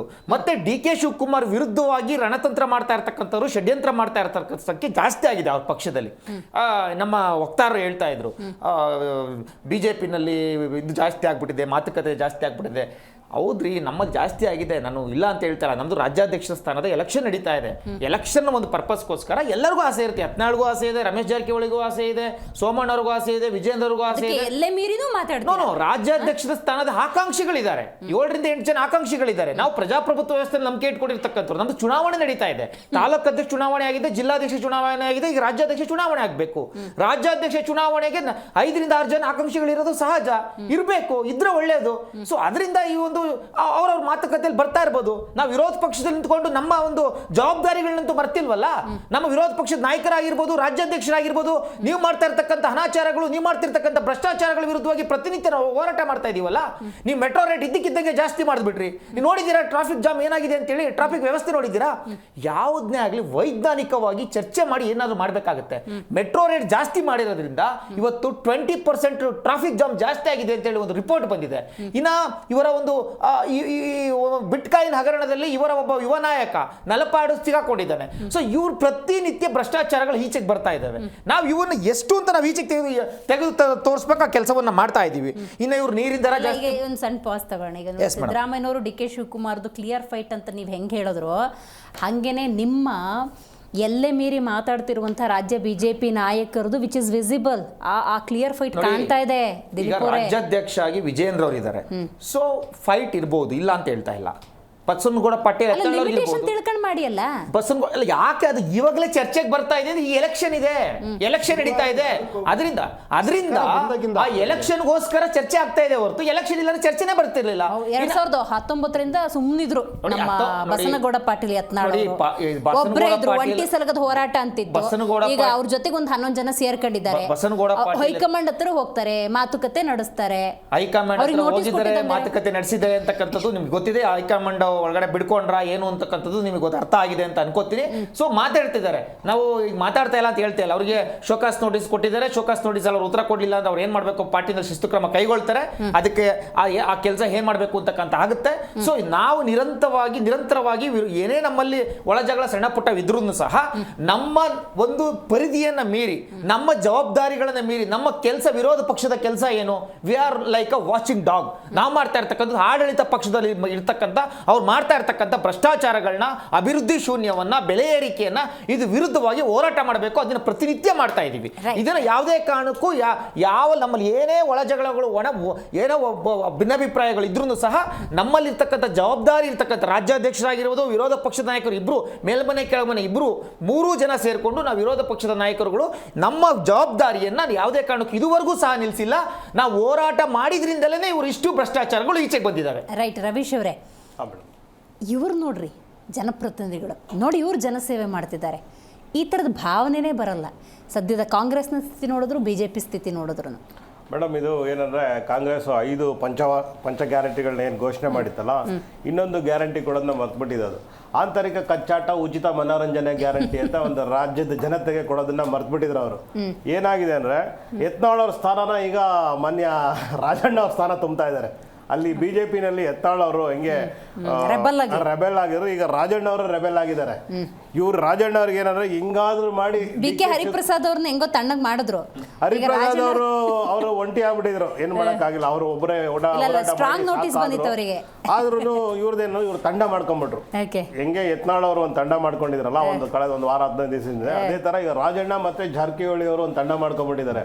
ಅವರು ಹೇಗಾದ್ರೂ ಮಾಡಿ DK ಶಿವಕುಮಾರ್ ಅವರ ಬಲ ಕುಗ್ಗಿಸ್ಲೇಬೇಕು ಅಂತ ಪಣ ತೊಟ್ಟಂಗೆ ಅವರು ಒಬ್ಬರಾದ್ಮೇಲೆ ಒಬ್ರು ಹೇಳಿಕೆಗಳನ್ನ ಕೊಟ್ಟು ಅವರ ಆತ್ಮವಿಶ್ವಾಸ ಕುಗ್ಸಕ್ಕೆ ಏನೇನು ಪ್ರಯತ್ನ ಬೇಕೋ ಎಲ್ಲದೂ ಮಾಡ್ತಾ ಇದ್ದಾರೆ. ಅದೇ ರಾತ್ರಿ 5ನೇ ಗ್ಯಾರಂಟಿ ಜೊತೆಗೆ ಇದೊಂದು ಮನೋರಂಜನೆ ಗ್ಯಾರಂಟಿ ಕೊಡಬೇಕಾಗಿತ್ತು, ಮರ್ತ್ಬಿಟ್ಟಿದ್ದಾರೆ. ಮೇ ಬಿ ಮುಂದಿನ ವರ್ಷ ಚುನಾವಣೆದಲ್ಲಿ ಅದು ಕೊಡಬಹುದು ಅವರು. ಈಗ BJP ಸ್ನೇಹಿತರು ಹೇಳಿದ್ರು, ಅವ್ರದ್ದು ಏನು ಆಂತರಿಕ ಕಚ್ಚಾಟ ಏನು ಇನ್ನೂ ನಿಂತಿಲ್ಲ. ಅವ್ರದ್ದು 2 ರಾಷ್ಟ್ರೀಯ ಪಕ್ಷಗಳು ದಿನೇ ದಿನೇ ದಿನೇ ದಿನೇ ಅವರು ಆಂತರಿಕ ಕಲಹ, ವೈಮನಸ್ಸು, ಆಮೇಲೆ ಕೆಸರರ ಚಾಟ, ಒಬ್ಬರ ಶಕ್ತಿ ಇನ್ನೊಬ್ರು ಕುಗ್ಸೋದಕ್ಕೆ ಏನೇನು ಕುತಂತ್ರಗಳನ್ನ ಮಾಡಬೇಕು ಅವರವರಲ್ಲೇ ನನ್ಗೆ ಆಶ್ಚರ್ಯ ಅನ್ಸುತ್ತೇನು ಗೊತ್ತಾ, ಈಗ ನೋಡಿ KPCC ಸ್ಥಾನದ ಅಧ್ಯಕ್ಷ ಸ್ಥಾನದ ಬದಲಾವಣೆ ಅಂದಾಗ ಅವಧಿ ಮುಗ್ದಿದೆ ಅಂಥೇಳಿ ಸಮರ್ಥನೆ ಕೊಡ್ತಾರೆ. ಈಗ BJPದು ರಾಜ್ಯಾಧ್ಯಕ್ಷ ಸ್ಥಾನ ಅವಧಿ ಅದು ಎಲೆಕ್ಷನ್ ಟೈಮ್ ಇದು ಅಂತ ಹೇಳ್ತಾರೆ. ಅದೇ ಕಾಂಗ್ರೆಸ್ನವ್ರು BJP ವಿಷಯ ಮಾತಾಡೋದಾದ್ರೆ ಆಂತರಿಕವಾಗಿ ನೋಡಿ ಎಷ್ಟು ಸಮಸ್ಯೆ ಇದೆ ಅಂತ ಹೇಳ್ತಾರೆ. ಇವ್ರ ವಿಷಯಕ್ಕೆ ಬರೋದಾದ್ರೆ ಅವ್ರವ್ರ ಸಮಸ್ಯೆನ ಬಗೆಹರಿಸ್ಕೊಂಡ್ಬಿಟ್ರೆ ಈ ತರ ಜನರ ಬಾಯಿಗೆ ಆಹಾರ ಆಗಲ್ಲ ಅಂತ. ಇವ್ರ ಉದ್ದೇಶನೇ ಅದು. 2 ಪಕ್ಷದ ಒಂದೇ ನಾಣ್ಯದ 2 ಮುಖಗಳಿದ್ದಂಗೆ. ಇವ್ರ ಉದ್ದೇಶ ಏನಪ್ಪಾ ಅಂದ್ರೆ, ಒಂದೇ ಉದ್ದೇಶ, ಹೆಂಗಾದ್ರೂ ಮಾಡಿ ಜನರ ದಾರಿ ದಿಕ್ಕು ತಪ್ಪಿಸ್ಲೇಬೇಕು. ಬೆಲೆ ಏರಿಕೆಯನ್ನ ಇವ್ರು ಮರೆಸ್ಬೇಕು. ಬೆಲೆ ಏರಿಕೆ ಏನು ಸಾಮಾನ್ಯ ಜನರಿಗೆ ಹೊಡೆತ ಕೊಡ್ತಾ ಇದೆಯಲ್ಲ, ಅದನ್ನು ಮರೆಸ್ಬಿಟ್ಟು ದಿನಾ ಬೆಳಗ್ಗೆ ಹೊಸ ಸಮಸ್ಯೆಗಳನ್ನ ತಂದು ಉಲ್ಬಣಿಸ್ಬಿಟ್ಟು ಜನರ ಆಕರ್ಷಣೆ ಬೇರೆ ಕಡೆ ತಗೊಂಡು ಬಿಡೋದೇ ಇವ್ರ ಕೆಲಸ. 2 ರಾಷ್ಟ್ರೀಯ ಪಕ್ಷಗಳದ್ದು ಇದೇ ಕೆಲಸ. ಮತ್ತೆ ಬೇರೆ ಬೇರೆ ರಾಜ್ಯಗಳಲ್ಲಿ ಏನ್ ಮಾಡ್ತಾರೆ, ಪಕ್ಷಗಳನ್ನ ಹೊಡೆದೋ ಹಾಳೋ ನೀತಿನೂ ಮಾಡ್ತಾರೆ. ಅಲ್ಲೂ ಜನ ಡೈವರ್ಷನ್ ತಗೋತಾರೆ. ನೀವು ಯಾವುದೇ ರೀತಿ ಬೆಲೆ ಏರಿಕೆ ಬಗ್ಗೆ ಮಾತಾಡಲ್ಲ, ಡೆವಲಪ್ಮೆಂಟ್ಸ್ ಬಗ್ಗೆ ಮಾತಾಡಲ್ಲ, ಎಜುಕೇಶನ್ ಬಗ್ಗೆ ಮಾತಾಡಲ್ಲ, ಹೆಲ್ತ್ ಬಗ್ಗೆ ಮಾತಾಡಲ್ಲ, ರೋಡ್ ಪ್ರಾಬ್ಲಮ್ಸ್ ಏನಾದ್ರು ಟ್ರಾಫಿಕ್ ಪ್ರಾಬ್ಲಮ್ ಮಾತಾಡಲ್ಲ. ಎಷ್ಟು ಒಳಚರಂಡಿ ವ್ಯವಸ್ಥೆ ಹದಗೆಟ್ಟೋಗ್ಬಿಟ್ಟಿದೆ ಬೆಂಗಳೂರಲ್ಲಿ. ಇವಾಗ KPTCL ಪ್ರಾಜೆಕ್ಟ್ ನಡೆಸ್ತಾ ಇದ್ದಾರೆ. ಎಂಟೈರ್ ಬೆಂಗಳೂರು ಎಲ್ಲ ಟ್ರಾಫಿಕ್ ಜಾಮ್, ಅದರ ಬಗ್ಗೆ ಒಬ್ಬರು ನಾಯಕರು ಸಹ ಇದನ್ನ ಬೇಗ ಮುಗಿಸಿ, ವಿರೋಧ ಪಕ್ಷದ ನಾಯಕರು ಒಬ್ಬರೇ ಇದು ಬೇಗ ಮುಗಿಸಿ, ದಯವಿಟ್ಟು ಬೆಂಗಳೂರು ನಾಗರಿಕರಿಗೆ ಏನು ಹವಾಮಾನ ಸ್ವಲ್ಪ ತುಂಬಾ ಹದಗೆಟ್ಟಿದೆ. ಈಗ ಸಮ್ಮರಲ್ಲಿ ಬರೋದ್ರಿಂದ ಡಸ್ಟ್ ಅಲರ್ಜಿ ಜಾಸ್ತಿ ಆಗುತ್ತೆ. ಅದು ಆರೋಗ್ಯ ಸಮಸ್ಯೆ ತುಂಬಾ ಗಾಢ ಪರಿಣಾಮ ಬೀರುತ್ತೆ ಮಕ್ಕಳ ಮೇಲೆ, ವಯಸ್ಸಾಗಿರೋರ ಮೇಲೆ. ಅದ್ರ ಬಗ್ಗೆ ಇವ್ರಿಗೆ ಕಿಂಚಿತ್ತು ಏನು ಯೋಚನೆ ಇಲ್ಲ. ಬರೀ ಬಣ ಬಡಿದಾಟ, ಅವ್ರ ಶಕ್ತಿ ಹೇಗೆ ಕುಗ್ಗಿಸ್ಬೇಕು, ಇವ್ರ ಶಕ್ತಿ ಹೆಂಗ್ ಕುಗ್ಗಿಸ್ಬೇಕು ಅಂತ ಹೇಳ್ಬಿಟ್ಟು ದಿನನಿತ್ಯ ಕಿತ್ತಾಡ್ಕೊಂಡು ಕಚ್ಚಾಡ್ಕೊಂಡು ಆದಿರಪ್ಪ ಬೀದಿರಪ್ಪ ಮಾಡ್ಕೊಂಡು ಜನಗಳಿಗೆ ಡೆವಲಪ್ಮೆಂಟ್ ಬಗ್ಗೆ ಕೇಳಕ್ಕೂ ಅವ್ರಿಗೂ ಪಾಪ ಹೋರಾಟ ಮಾಡಕ್ಕೆ ಯಾರು ಶಕ್ತಿ ಇಲ್ಲ ಜನಗಳಲ್ಲಿ. ಅವ್ರವ್ರದೇ ದಿನನಿತ್ಯ ಕೆಲಸಗಳಲ್ಲಿ ಅವರು ತೊಡಗ್ಬಿಟ್ಟಿದ್ದಾರೆ. ಅವ್ರದ್ದು ಡೇ ಟು ಡೇ ಬಿಸ್ನೆಸ್ ಅಲ್ಲಿ ಮುಳುಗೋಗ್ಬಿಟ್ಟಿದ್ದಾರೆ. ಅವರು ಜೀವನ ನಡೆಸಿದ್ರೆ ಸಾಕಪ್ಪ, ಮಕ್ಕಳು ಸ್ಕೂಲ್ ಎಜುಕೇಶನ್ ಫೀಸ್ ಕಟ್ಬಿಟ್ರೆ ಸಾಕಪ್ಪ ಅನ್ನೋ ಪರಿಸ್ಥಿತಿನಲ್ಲಿ ಇರ್ತಾರೆ. ಇನ್ನು ಇವ್ರದೆಲ್ಲ ನೋಡ್ಕೊಂಡು ಅವ್ರು ಹೋರಾಟ ಮಾಡೋ ಶಕ್ತಿ ಇಲ್ಲ ಈಗ ರಾಜ್ಯದ ಜನತೆಗೆ. 5 ಯೋಜನೆಗಳಲ್ಲಿ ಕೆಲವು ಯೋಜನೆಗಳು ಹಳ್ಳ ಹಿಡಿದೆ, ಕೆಲವು ಯೋಜನೆಗಳು ಹೆಂಗೋ ಹಂಗೆ ಮಾಡಿ ಗುಡುಗಿಸ್ಕೊಂಡು ಹೋಗ್ತಾ ಇದ್ದಾರೆ. ಈ ಯೋಜನೆಗಳಿಂದ ರಾಜ್ಯ ಸರ್ಕಾರ ತುಂಬಾ ಬ್ಯಾಕ್ಫುಟ್ ಅಲ್ಲಿದೆ ಆಕ್ಚುಲಿ ಯೋಜನೆಗಳಿಂದ. ಅದನ್ನ ಸರಿಯಾಗಿ BJP ಮತ್ತೆ JDS ಅಂಗಪಕ್ಷಗಳು ಸರಿಯಾಗಿ ಪ್ರಶ್ನೆ ಮಾಡ್ತಾ ಇಲ್ಲ, ಜನರ ಭಾವನೆನ ಕೇಳಿಸ್ಕೊತಾ ಇಲ್ಲ, ಜನರ ಪರವಾಗಿ ಇವರು ಹೋರಾಟ ಮಾಡ್ತಾ ಇಲ್ಲ. Okay got it. ಇವತ್ತು KN ರಾಜಣ್ಣ ಅವರು ಮಾತನಾಡಿದಂಥ ಕೆಲವೊಂದು ವಿಚಾರವನ್ನು ನಾನು ಉಲ್ಲೇಖ ಮಾಡೋದಾದರೆ, ನಾನು DK ಶಿವಕುಮಾರ್ ಥರ 2-3 ಸ್ಥಾನಗಳನ್ನು ಕೇಳಿಲ್ಲ. ಒಂದು ಪಕ್ಷ ನನ್ನನ್ನು KPCC ಅಧ್ಯಕ್ಷ ಸ್ಥಾನದಲ್ಲಿ ಕೂರಿಸಿದ್ರೆ ನನಗೆ ಸಚಿವ ಸ್ಥಾನ ಬೇಡ, ಈ ಥರದ ಓಪನ್ ಸ್ಟೇಟ್ಮೆಂಟನ್ನು ಕೊಡ್ತಾರೆ ಅಂದರೆ ಆಂತರಿಕವಾಗಿ ಸಮಸ್ಯೆ ಇಲ್ಲ ಅಂತ ನಾವು ಹೇಳೋದು ಬಹಳ ಕಷ್ಟ ಆಗುತ್ತೆ. ಅಂದರೆ ರೆಬಲ್ಗಳಾಗ್ಬಿಟ್ಟಿದ್ದಾರೆ, ರೆಬಲ್ ಸ್ಟೇಟ್ಮೆಂಟನ್ನು ಕೊಡ್ತಿದ್ದಾರೆ. ಇದನ್ನು ರಾಜ್ಯಾಧ್ಯಕ್ಷರಾಗಿ DK ಶಿವಕುಮಾರ್ ಅವರು ಕೂಡ ಸಮಸ್ಯೆನ ಬಗೆಹರಿಸಬೇಕಾಗುತ್ತೆ. AICC ಅಧ್ಯಕ್ಷರು ಆದಷ್ಟು ಬೇಗ ಇಂತಹ ಒಂದು ಬೇಡಿಕೆಗಳನ್ನು ಈಡೇರಿಸುವಂಥ ನಿಟ್ಟಿನಲ್ಲಿ ಅಥವಾ ಸಮಸ್ಯೆನ ಸರಿಪಡಿಸುವಂಥ ನಿಟ್ಟಿನಲ್ಲಿ ಯಾವ ಸ್ಟ್ಯಾಂಡ್ ತಗೋತಾರೆ ಅನ್ನೋದೇ ಸದ್ಯದ ಕುತೂಹಲ ಯಾಕೆ ಅಂತ ನಾವು ನೋಡ್ತಾ ಹೋಗುತ್ತದೆ ರಾಜ್ಯದ ಜನರ ಹಿತದೃಷ್ಟಿ. ಯಾಕಂದರೆ ಈ ಆಂತರಿಕ ಸಮಸ್ಯೆಗಳನ್ನು ನೋಡೋದಕ್ಕಲ್ಲ, ಆ ದೊಡ್ಡ ಮ್ಯಾಂಡೇಟನ್ನು ಕೊಟ್ಟಿದ್ದು. ಮತ್ತಷ್ಟು ಮಾತಾಡೋಣ. KPCC ಅಧ್ಯಕ್ಷ ಸ್ಥಾನದಲ್ಲಿ ಬದಲಾವಣೆ, CM ಗಾದಿಯಲ್ಲೇನೋ ಚರ್ಚೆ ಆಗ್ತಾ ಇದೆ. ದರ್ಶನ್ ಅವರು, ಇಂಥ ಚರ್ಚೆಗಳಷ್ಟೇ ಆದರೆ ಜನ ಒಪ್ಕೊಂಡ್ಬಿಡ್ತಾರೆ, ನೀವು ಹೇಳುವ ಸಮರ್ಥನೆಗಳನ್ನು ಒಪ್ಕೊಂಡ್ಬಿಡ್ತಾರೆ. ಹೌದಂತೆ, ಅದೇನೋ ಅವಧಿ ಮುಗೀತಂತೆ, ಅದಕ್ಕೇನೋ ಬದಲಾವಣೆ ಅಂತ ಕೇಳ್ತಾ ಇದ್ದಾರೆ. ಬಿಡು, ಯಾರೋ ಒಬ್ಬರನ್ನ ತಂದು ಕೂರಿಸ್ತಾರೆ KPCC ಅಧ್ಯಕ್ಷ ಸ್ಥಾನದಲ್ಲಿ. CM ಗಾದಿ ಅಂದಾಗ ದೊಡ್ಡ ಮ್ಯಾಂಡೇಟ್ ಅಂತ ಅಂದ್ಕೊಟ್ಟಿದ್ರು. ಇಬ್ಬರು ಘಟಾನುಘಟಿ ನಾಯಕರು ಪಾಪ ಕಾಂಗ್ರೆಸ್ನ ತರೋದಕ್ಕೆ ಶ್ರಮ ಪಟ್ಟಿದ್ದಾರೆ. ಏನೋ 2.5 ವರ್ಷ ಅಂತ ಮಾತುಕತೆ ಆಗಿತ್ತೇನೋ, ಅದಕ್ಕೆ ಅಂದ್ಕೋತಾರೆ. ಇವತ್ತಿನ ಟಾಪಿಕ್ ನೋಡಿ, ಸಿದ್ದರಾಮಯ್ಯನವರ ರಾಜಕೀಯ ನಿವೃತ್ತಿ ಬಗ್ಗೆ, 2028ರ ಚುನಾವಣೆಯಲ್ಲಿ ಸಿದ್ದರಾಮಯ್ಯನವರ ಅನಿವಾರ್ಯತೆ ಬಗ್ಗೆ ಚರ್ಚೆ ಮಾಡ್ತಿದ್ದಾರೆ. ಅಂದರೆ ನಿಮ್ಮದೇ ನಾಯಕರು ಮಾತಾಡ್ತಿದ್ದಾರೆ ಅಂದರೆ ಇದನ್ನು ಏನಂತ ಹೇಳೋದು? ಆ್ಯಕ್ಚುಲಿ ಆ ರೀತಿಯಾದಂಥ ಚರ್ಚೆ ನಾನು ಒಪ್ಪೋದಕ್ಕೆ ಸಾಧ್ಯ ಇಲ್ಲ. ಯಾಕೆಂದರೆ ಮಾನ್ಯ ಸಿದ್ದರಾಮಯ್ಯನವ್ರಿಗೆ ಕಾಂಗ್ರೆಸ್ ಪಕ್ಷ ಬಂದಾದ್ಮೇಲೆ ಎಲ್ಲ ರೀತಿಯಾದಂಥ ಅವಕಾಶಗಳು ಕೊಟ್ಟಾದ್ಮೇಲೆ ಸಿದ್ದರಾಮಯ್ಯನವರು ಮುಂದಿನ ದಿನ ತನಕ ಅವರು ಕಾಂಗ್ರೆಸ್ ಪಕ್ಷಕ್ಕೆ ಅವರ ಕೊಡುಗೆ ಭಾಳ ಬೇಕಾಗಿರ್ತಕ್ಕಂಥದ್ದು. ಇದು ಪ್ರಜ್ಞಾವಂತರಾಗಿ ನಾವು ವಿಚಾರ ಮಾಡಲೇಬೇಕಾಗಿರೋದು. ಸುಮ್ಮನೆ ಅನಿವಾರ್ಯತೆ ಅಂತ ಅದೊಂದೇ ಚರ್ಚೆ ಹುಟ್ಟಾಕುವಂಥದ್ದು ನನಗೇನಂತ ಇದನ್ಸೋದಿಲ್ಲ. ಮತ್ತೆ ಹುದ್ದೆ ಅನ್ನುವಂಥ ವಿಚಾರ ನೀವು ಆಗಲೇ ಮಾತಾಡಿದ್ರಿ. ಈಗ ನೋಡಿ, ಮಾನ್ಯ ಮಲ್ಲಿಕಾರ್ಜುನ್ ಖರ್ಗೆ ಸಾಹೇಬರು AICC ಅಧ್ಯಕ್ಷರಿದ್ದಾರೆ, ರಾಜ್ಯಸಭಾ ಮೆಂಬರ್ ಇದ್ದಾರೆ, ಜೊತೆಗೆ ವಿರೋಧ ಪಕ್ಷದ ನಾಯಕರಿದ್ದಾರೆ, ಮಾನ್ಯ ಸಿದ್ದರಾಮಯ್ಯನವರು ಶಾಸಕರಿದ್ದಾರೆ, ಮುಖ್ಯಮಂತ್ರಿಗಳು ಇದ್ದಾರೆ, ಹಣಕಾಸು ಸಚಿವರು ಇದ್ದಾರೆ. ಸೊ ನಮಗೆ ಯಾವ ಒಂದು ಹುದ್ದೆನ ಹೇಗೆ ನಿಭಾಯಿಸ್ತಿದ್ದೀವಿ ಅನ್ನೋದು ಇಂಪಾರ್ಟೆಂಟು. ಈಗ ಮಾನ್ಯ DK ಶಿವಕುಮಾರ್ ಅವರ ಹುದ್ದೆ ಅಂತ ಚರ್ಚೆ ನೀವು ಮಾಡಿದ್ರು ಸಮೇತ. ನೀವು ಹಂಗೆ ಲಿಸ್ಟಿಗೆ ಹೋಗೋದ್ರೆ ಈಗ DK ಶಿವಕುಮಾರ್ ಅವ್ರನ್ನ ಶಾಸಕರಿಂದ ತಗೋಬೇಕಾಗತ್ತೆ. ಅಲ್ಲ, ನಾನು ಹೇಳಿದ್ದು ಜನರಲಿ ಅವರಿಗೆ ಇವಾಗ ಬೆಂಗಳೂರು ನಗರಾಭಿವೃದ್ಧಿ ಇರ್ಬೋದು, ಅಥವಾ ಯುನೋ ಜಲಸಂಪನ್ಮೂಲ ಇರ್ಬೋದು. ಜಲಸಂಪನ್ಮೂಲ ಆ್ಯಕ್ಚುಲಿ ನಿನ್ನೆ ಗ್ಲೋಬಲ್ ಇನ್ವೆಸ್ಟರ್ ಮೀಟ್ ಇದ್ದಿದ್ದ ಕಾರಣ, ಇಲ್ಲಾಂದ್ರೆ ಅವ್ರಿಗೆ ಎತ್ತಿನೊಳೆ ವೈಮಾನಿಕ ಸಮೀಕ್ಷೆ ಅಲ್ಲಿದು ಮತ್ತೆ ಕೊರಟಗೆರೆ ನಾವೇನು ಸ್ಟೋರೇಜ್ ಅಂತ ಇದೆಯಲ್ಲ, ಅಲ್ಲಿ ವೈಮಾನಿಕ ಸಮೀಕ್ಷೆ ಮಾಡುವಂಥದ್ದು ಪ್ರೋಗ್ರಾಮ್ ಇತ್ತು. ಅದೇ ಇಂಥದ್ದೇ ಕ್ಲಾಶಸ್ ಆಗಬಾರ್ದು ಅಂತಾನೆ ಹೇಳೋದು, ಒಬ್ರಿಗೊಂದು ಅಧಿಕಾರ ಇರಲಿ ಅಂತ. ನೋಡಿ, ಆ ಕಡೆ ಫೋಕಸ್ ಮಾಡಬಹುದಾಗಿದೆ. ಹಾಗಲ್ಲ, C let us think practically. ಮಾನ್ಯ ಸಿದ್ದರಾಮಯ್ಯ ಸಾಹೇಬ್ರಿಗೆ ಕಾಲ್ನಲ್ಲಿ ಸ್ವಲ್ಪ ನೋವು ಕಂಡಿರೋ ಕಾರಣ, ಯಾಕೆಂದ್ರೆ ಅವರು ಇನ್ವೆಸ್ಟರ್ಸ್ ಮೀಟಿಗೆ ಫಸ್ಟ್ ಟೈಮ್ ಏನೋ ನಾವೆಲ್ಲ ಸಿದ್ದರಾಮಯ್ಯನವ್ರನ್ನ ವೀಲ್ ಚೇರ್ನಲ್ಲಿ ಬಂದಿದ್ದು ನಾವು ಕಂಡಿದ್ದು. ಆದ್ರೆ ಇವತ್ತು ಮಾನ್ಯ ಸಿದ್ದರಾಮಯ್ಯನವರು ಆ ಒಂದು ಸಭೆಗೆ ಬರ್ಲಿಕ್ಕೆ ಆಗ್ಲಿಲ್ಲ ಅಂದ ಕಾರಣ ವಿದೇಶಗಳ ಒಂದು 20 ರಾಷ್ಟ್ರಗಳ ಪ್ರತಿನಿಧಿಗಳು ಮತ್ತೆ ಗ್ರೀಸ್ನ ಮಾಜಿ ಪ್ರಧಾನಿಯವರು ಬಂದಿದ್ರು, ಶಶಿ ತರೂರ್ ಅವರು, ಸೋಮಣ್ಣವರು, ಅನೇಕ ಲೀಡರ್ಗಳಿದ್ರು. ಮತ್ತೆ ಅದು ಕೊನೆ ದಿನದ ಕಾರ್ಯಕ್ರಮ ಇದ್ದಾಗ ರಾಜ್ಯದ ಉಪಮುಖ್ಯಮಂತ್ರಿಗಳಾಗಿ ಮುಖ್ಯಮಂತ್ರಿಗಳ ಅನುಪಸ್ಥಿತಿ ಇದ್ದಾಗ ಆ ಒಂದು, ಯಾಕೆಂದ್ರೆ ಕರ್ನಾಟಕಕ್ಕೆ 10,27,000 ಕೋಟಿ ಹಣ ಬರ್ತಾ ಇರತಕ್ಕಂಥದ್ದು ಸುಲಭದ ಮಾತಲ್ಲ. ಯಾಕೆಂದ್ರೆ ಬಿಜೆಪಿ ಆಳ್ವಿಕೆಯಲ್ಲಿ ಇದ್ದಾಗ 4,50,000 ಹಣ 5 ವರ್ಷದ ಅವಧಿನಲ್ಲಿ ಇನ್ವೆಸ್ಟರ್ಸ್ ಬಂದಿದ್ದು ಕರ್ನಾಟಕಕ್ಕೆ. ಬಟ್ ಒಂದೇ ವರ್ಷದಲ್ಲಿ ಪ್ರಥಮ ಪ್ರಯತ್ನದಲ್ಲೇ ನಮಗೆ ಈ ಮಟ್ಟದ ಒಂದು ಯಶಸ್ಸು, ಜೊತೆಗೆ ಕರ್ನಾಟಕದಲ್ಲಿ ಇನ್ವೆಸ್ಟ್ ಮಾಡೋದಕ್ಕೆ ಇಲ್ಲಿನ ಏನು ಸಂಪನ್ಮೂಲಗಳು ನೀಟಾಗಿ ಸಿಗ್ತದೆ ಮತ್ತೆ ಗವರ್ನೆನ್ಸ್ ಚೆನ್ನಾಗಿ ಹೋಗ್ತಾ ಇದೆ ಅನ್ನೋದಕ್ಕೆ ಅದು ಒಂದು ಉದಾಹರಣೆ. ಈ ಒಂದು ಉದಾಹರಣೆ ನಾನು ನೀರಾವರಿಗೆ ಹೇಳ್ತಾ ಹೋದೆ.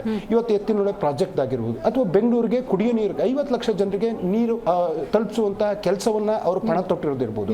ನಗರಾಭಿವೃದ್ಧಿ ವಿಚಾರದಲ್ಲಿ ಇವತ್ತು ಬ್ರಾಂಡ್ ಬೆಂಗಳೂರು ಮಾಡಬೇಕು ಅನ್ನುವಂಥ ವಿಚಾರ ಇಟ್ಕೊಂಡು ಅನೇಕ ಯೋಜನೆಗಳನ್ನ ರೂಪಿಸ್ತಾ ಇದ್ದಾರೆ. ಪಕ್ಷದ ಸಂಘಟನೆ ಅಂತ ಬಂದಾಗ ಪಕ್ಷದ ಸಂಘಟನೆ ಇವತ್ತು ಎಷ್ಟು ಮಜಬೂತಾಗಿದೆ ಅನ್ನೋದಕ್ಕೆ ನಮ್ಮ ಗೆಲುವುಗಳು, ಪ್ರತಿಯೊಂದು ಚುನಾವಣೆ, ಸಂಸದರ ಚುನಾವಣೆ, ಉಪಚುನಾವಣೆ, 2023ರ ಚುನಾವಣೆ, ಮುಂದೆ ಯಾವುದೇ ಚುನಾವಣೆಗಳು ಬಂದರೂ ಸಮೇತ ಅದನ್ನ ಸಮರ್ಥವಾಗಿ ಮಾನ್ಯ DK ಶಿವಕುಮಾರ್ ಅವರು ತಮ್ಮ ಇಲಾಖಾವಾರು ಜವಾಬ್ದಾರಿಯನ್ನು, ಪಕ್ಷದ ಜವಾಬ್ದಾರಿಯನ್ನು ಬಹಳ ಚೆನ್ನಾಗಿ ನಿಭಾಯಿಸ್ತಾ ಬರ್ತಾ ಇದ್ದಾರೆ. ಅದರಲ್ಲಿ ಎರಡು ಮಾತಿಲ್ಲ. ಮತ್ತೆ ಇನ್ನೊಂದು, ಅವರು ಮಾತಾಡ್ತಾ ಬಿಟ್ಕಾಯಿನ್ ಅಂತ ನಲ್ಪಾಡ್ ಅವರ ಹೆಸರು ತಗೊಂಡ್ರು. ನಲ್ಪಾಡ್ ಅವರು ನಿಮ್ಮ ಮಾಧ್ಯಮಗಳಿಗೆ ಸ್ಪಷ್ಟನೆ ಕೊಟ್ಟಿದ್ದಾರೆ. ಬಿಟ್ಕಾಯಿನ್ ಆರೋಪ ಮಾಡಿದ್ದು ನಾವು ಬಸವರಾಜ ಬೊಮ್ಮಾಯಿ ಅವರ ಮೇಲೆ ಸುಮಾರು 5,000 ಕೋಟಿ ರೂಪಾಯಿ ಹಗರಣ ಅಂತೇಳಿ. ಆದ್ರೆ ಅದ್ರ ಬಂಧನ ಆಗಿದ್ದಂಥ ಶ್ರೀಕೆ ಅನ್ನುವಂಥ ವ್ಯಕ್ತಿ ನಲ್ಪಾಡ್ ಅವರಿಗೆ ಪರಿಚಯ ಅನ್ನುವಂಥದ್ದು.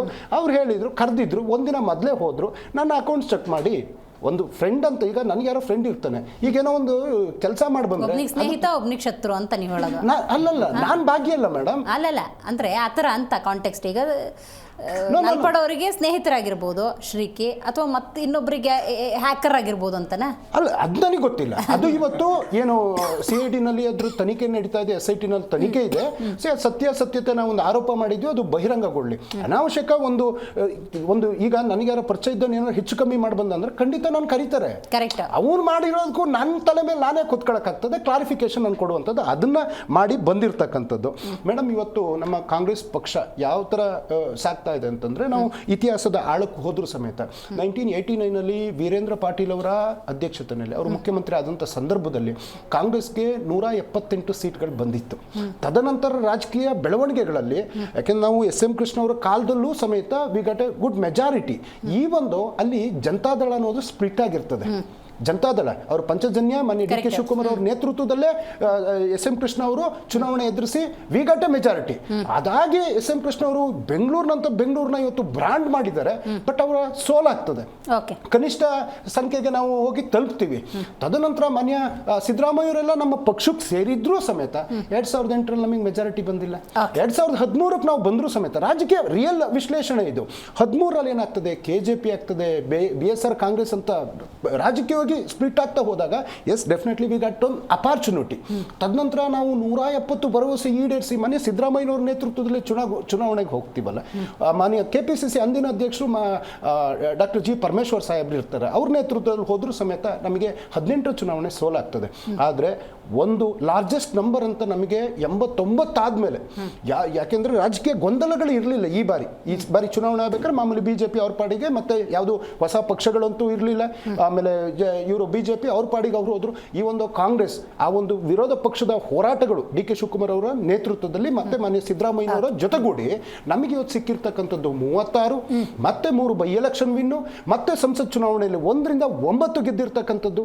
ಇವನ್ನೆಲ್ಲ ನಾವು ನೋಡ್ತಾ ಹೋದಾಗ ಕಾಂಗ್ರೆಸ್ ಪಕ್ಷ ಸುಭದ್ರವಾಗಿದೆ. ಮಾನ್ಯ KPCC ಅಧ್ಯಕ್ಷರ ಒಂದು ನೇತೃತ್ವದಲ್ಲಿ ಸರ್ಕಾರವು ತುಂಬಾ ಚೆನ್ನಾಗಿ ನಡೀತಾ ಇದೆ ಮಾನ್ಯ ಸಿದ್ದರಾಮಯ್ಯನವರ ನೇತೃತ್ವದ ಆಳ್ವಿಕೆನಲ್ಲಿ. ಈ ಒಂದು ಸಮಾವೇಶಗಳ ವಿಚಾರ ನೀವು ಪ್ರಶ್ನೆ ಮಾಡಿದ ಹಾಗೆ ಅದು ಪಕ್ಷಕ್ಕೆ ಅವಶ್ಯಕತೆ ಇದೆ ಅಂದ್ರೆ ಖಂಡಿತ ಪಕ್ಷ ಮಾಡೇ ಮಾಡ್ತದೆ. ಪಕ್ಷಕ್ಕೆ ಇವಾಗ ಯಾವುದು ಚುನಾವಣೆಗಳು ಸದ್ಯಕ್ಕೆ ಯಾವುದೂ ಇಲ್ಲ ಈ ಕ್ಷಣಕ್ಕೆ. ಸೊ ಈಗ ಯಾವುದು ಚುನಾವಣೆ ಇಲ್ಲ, ಅದನ್ನ ಮುಂಬರೋ ದಿನ ಮಾಡೋಣ, ಎಲೆಕ್ಷನ್ ಟೈಮ್ಸ್ ಅಲ್ಲಿ ಮಾಡೋಣ ಅಂತ. ಯಾಕೆಂದ್ರೆ ಸಮುದಾಯಗಳ ಸಭೆ ಮಾಡೋದ್ರಲ್ಲಿ ಯಾವುದೂ ತಪ್ಪಿಲ್ಲ. ಎಲ್ಲಾ ಸಮುದಾಯಗಳನ್ನ ನಾವು ಒಗ್ಗೂಡಿಸ್ಕೊಂಡು ಹೋಗ್ಲೇಬೇಕಾಗ್ತದೆ, ಅವರ ಧ್ವನಿಯನ್ನ ಕೇಳಬೇಕಾಗ್ತದೆ. ನಾವು ಸಭೆ ಮಾಡಿದ ತಕ್ಷಣ ಅವ್ರ ಸಮಸ್ಯೆ ನಿವಾರಣೆ ಆಗುದಿಲ್ಲ, ಆದ್ರೆ ಆ ಸಮಸ್ಯೆಗಳನ್ನ ಹೇಳ್ಕೊಂಡಾಗ ಅದಕ್ಕೊಂದು ಪರಿಹಾರ ಹುಡುಕುವಂತ ಕೆಲಸಗಳು ಆಗ್ತದೆ. ನಮ್ಮಲ್ಲಿ ಕೇವಲ ಅಭಿಪ್ರಾಯ, ನೋ ಭಿನ್ನಾಭಿಪ್ರಾಯ, ನೋ ಬಣ ಬಡಿದಾಟ, ಎಲ್ಲದೂ ಚೆನ್ನಾಗಿ ಹೋಗ್ತಾ ಇದೆ. ಆಮೇಲೆ ಬಿಜೆಪಿಯ ವಕ್ತಾರರು ಒತ್ತಿ ಈಗ ಎಲೆಕ್ಷನ್ ನಡೀತಾ ಇದೆ. ಈಗಿನ ಎಲೆಕ್ಷನ್ ಬಗ್ಗೆ ನಾವು ಮಾತಾಡ್ತಾ ಇಲ್ಲ. ಯಾವತ್ತು ವಿಜೇಂದ್ರರವರು ಅಧಿಕಾರ ವಹಿಸ್ಕೊಂಡ್ರು ಅವತ್ತಿಂದನೇ ಈ ಒಂದು ಹಾರಾಟ ಚೀರಾಟ, ನನ್ನ ದುಡ್ಡಲ್ಲಿ ಎಂಥದ್ದು ಮಾಡ್ತಾ ಇದ್ದಾನೆ ಅನ್ನುವಂತ ಪದ ಜಾರಕಿಹೊಳಿ ಅವರು ಹೇಳಿದ್ರು. ಯತ್ನಾಳ್ ಅವರು ಯಡಿಯೂರಪ್ಪನವರು ಪಕ್ಷ ಕಟ್ಟಿದ್ರು ಅಂತಂದ್ರೆ ಯಡಿಯೂರಪ್ಪನವ್ರನ್ನ ಆಯ್ತು, ಯಡಿಯೂರಪ್ಪನವ್ರಿಗೂ ಈ ಚುನಾವಣೆಗೆ ಏನು ಸಂಬಂಧ? ಎಂಥದೂ ಇಲ್ಲ. ಅವರು ಸಪ್ರೇಟ್ ಆಗಿ ಇವಾಗ ರಾಜಕೀಯ ಆಲ್ಮೋಸ್ಟ್ ಅಲ್ಲಿ ನಿವೃತ್ತಿ ಇದ್ರಲ್ಲಿ ಇರ್ತಕ್ಕಂಥವ್ರು ಎಲ್ಲ ಚುನಾವಣಾ ಪ್ರಚಾರಕ್ಕೆ ಹೋಗ್ತಾರೆ ಅಷ್ಟೇನೆ.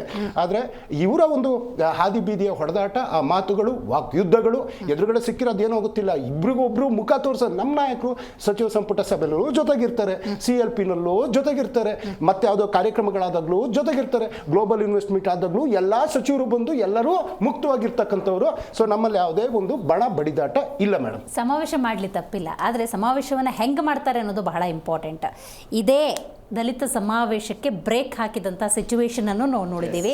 ಅಗೇನ್ ಮತ್ತೆ ಮಾಡುವಂಥ ಪರಿಸ್ಥಿತಿಯನ್ನು ನೋಡ್ತಾ ಇರೋದ್ರಿಂದಾಗಿ DK ಶಿವಕುಮಾರ್ ಅವರ ಆ ಪ್ರಯತ್ನಕ್ಕೆ ಈ ಸಮಾವೇಶದ ಮೂಲಕ ಉತ್ತರ ಕೊಡೋ ಪ್ರಯತ್ನನ ನೋಡಿ. ಈಗ DK ಶಿವಕುಮಾರ್ ಅವರು ಯಾವಾಗಲೂ ಸಹ ಇವ್ರು ಏನೇನು ಮಾಡ್ತಾರೋ ಸಿದ್ದರಾಮಯ್ಯ ಬಣ, ಆ ಸಿದ್ದರಾಮಯ್ಯ ಬಣ DK ಶಿವಕುಮಾರ್ ಕಳೆದ ಬಾರಿ DK ಶಿವಕುಮಾರ್ ಎಲ್ಲೋ ಬೇರೆ ದೇಶಕ್ಕೆ ಹೋದಾಗ ಇವ್ರೇನೋ ಒಂದು ಪ್ಲಾನ್ ಮಾಡ್ಕೊಂಡ್ರು.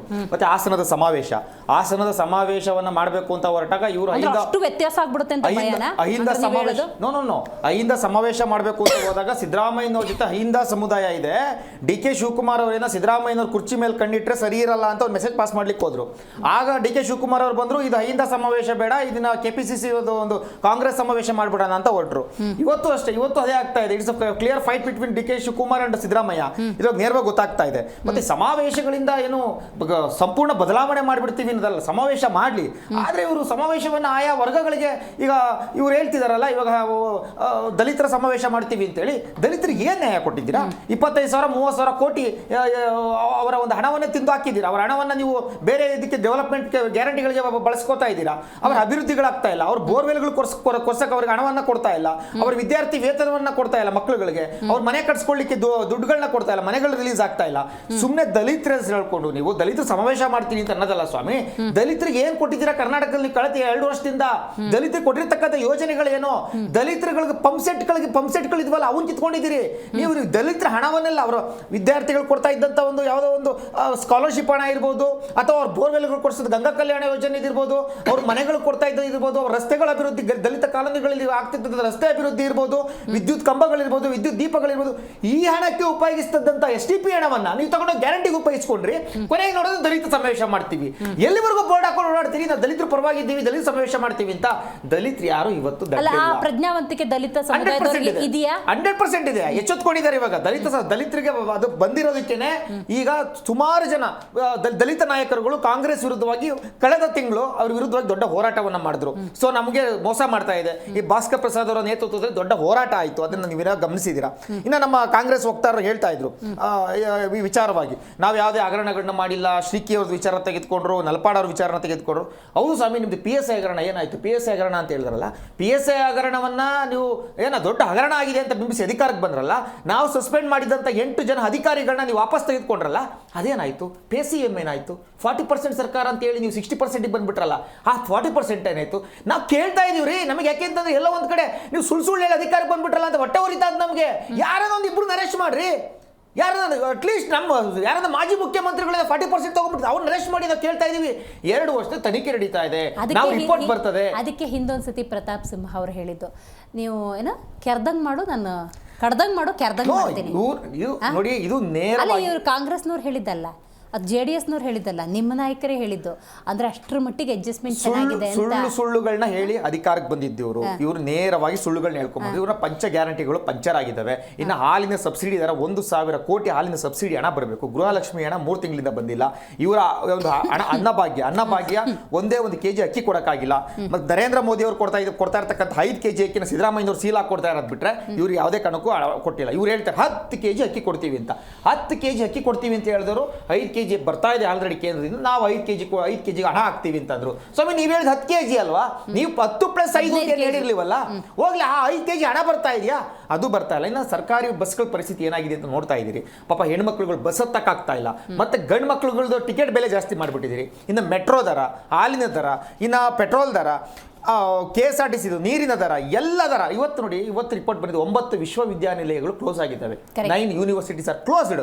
ಮತ್ತೆ ಇವರು ಕಂಪನಿಗಳ ವಿಚಾರ ಮಾತಾಡಿ ಇನ್ವೆಸ್ಟ್ ಕರ್ನಾಟಕ ಅಂತ ಹೇಳಿ ಇವತ್ತು ಮಾಡ್ತಾ ಇದ್ದಾರೆ. ಇವರು ಇನ್ವೆಸ್ಟ್ ಕರ್ನಾಟಕ ಅಂತ ಮಾಡೋದಕ್ಕಿಂತ ಮುಂಚೆ, ನೀವು ಇನ್ವೆಸ್ಟ್ ಮಾಡಿ ಅಂತ ಕಂಪನಿಗಳು ಕರೆಯೋದಕ್ಕಿಂತ ಮುಂಚೆ ಈ ರಾಜ್ಯದಲ್ಲಿ ಆಗ್ತಾ ಇರ್ತಕ್ಕಂಥ ಪರಿಸ್ಥಿತಿ ನೋಡಿದ್ರೆ, ಕ್ಯಾಪಿಟಲ್ ಎಕ್ಸ್ಪೆಂಡಿಚರ್ ಬಹಳ ಡೌನ್ ಅಲ್ಲಿ ಇದೆ. ಕ್ಯಾಪಿಟಲ್ ಎಕ್ಸ್ಪೆಂಡಿಚರ್ ಡೌನ್ ಮಾಡಾಕಿದ್ದೀರಿ. ಪರ್ ಕ್ಯಾಪಿಟಲ್ ಇನ್ಕಮ್ ಕಮ್ಮಿ ಆಗಿದೆ, GDP ಕಮ್ಮಿ ಆಗಿದೆ ಕರ್ನಾಟಕದ್ದು. 10,000 ಕೋಟಿ ಟ್ಯಾಕ್ಸ್ ಕಲೆಕ್ಷನ್ ಕಮ್ಮಿ ಆಗಿದೆ, ಟ್ಯಾಕ್ಸ್ ಕಲೆಕ್ಷನ್ ಆಗ್ತಾ ಇಲ್ಲ. ಸೊ ಇಷ್ಟೆಲ್ಲ ಸಮಸ್ಯೆ ಆಗ್ತಾ ಇದೆ. ಕಳೆದ 2 ವರ್ಷದಲ್ಲಿ 318 ಕಂಪನಿಗಳು ಕ್ಲೋಸ್ ಆಗಿದ್ದಾವೆ.